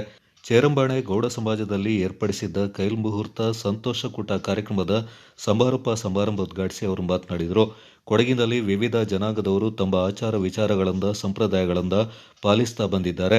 ಗೌಡ ಸಮಾಜ ಕೊಡಗಿನಲ್ಲಿ ಮಾತ್ರವಲ್ಲ, ರಾಜ್ಯ ರಾಷ್ಟ್ರೀಯ ಮಟ್ಟದಲ್ಲಿ ತನ್ನದೇ ಆದ ಛಾಪನ್ನು ಮೂಡಿಸಿದೆ. ಗೌಡ ಜನಾಂಗದವರು ರಾಜಕೀಯ, ಕ್ರೀಡೆ, ಸೈನ್ಯ ಸೇರಿದಂತೆ ವಿವಿಧ ಕ್ಷೇತ್ರಗಳಲ್ಲಿ ದೊಡ್ಡ ಪ್ರಮಾಣದ ಕೊಡುಗೆಯಿಂದ ಸಮಾಜಕ್ಕೆ ನೀಡಿದ್ದಾರೆಂದರು.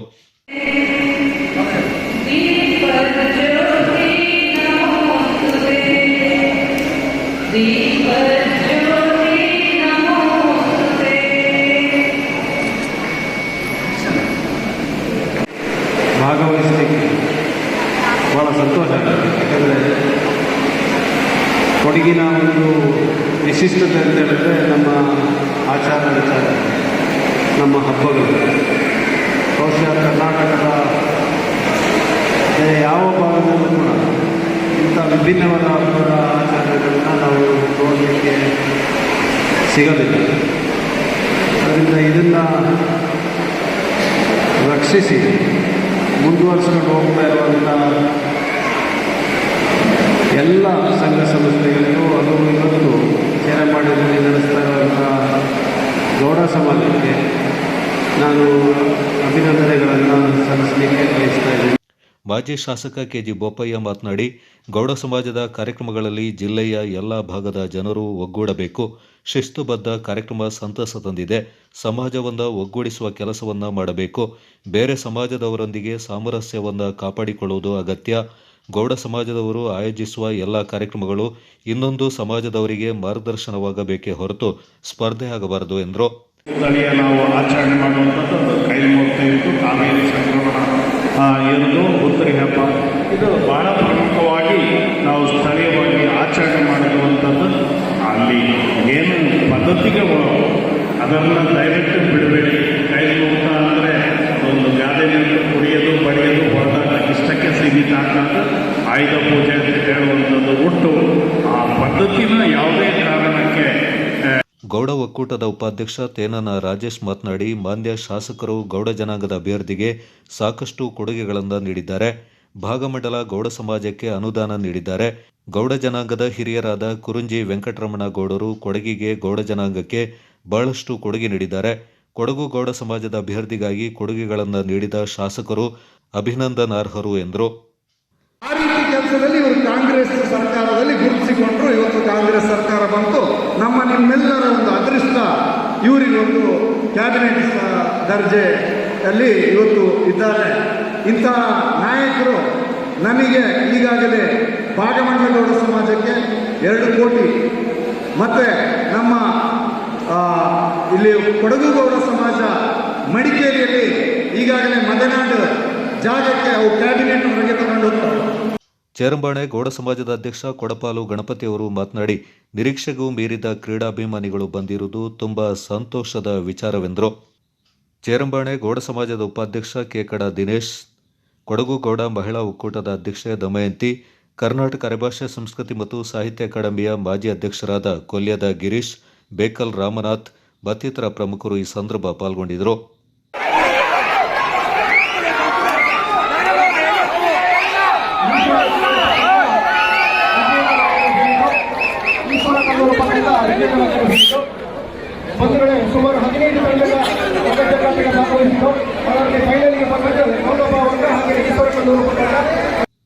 Kodagu channel news Duggala Sadananda ದಾಪಕ್ಲು.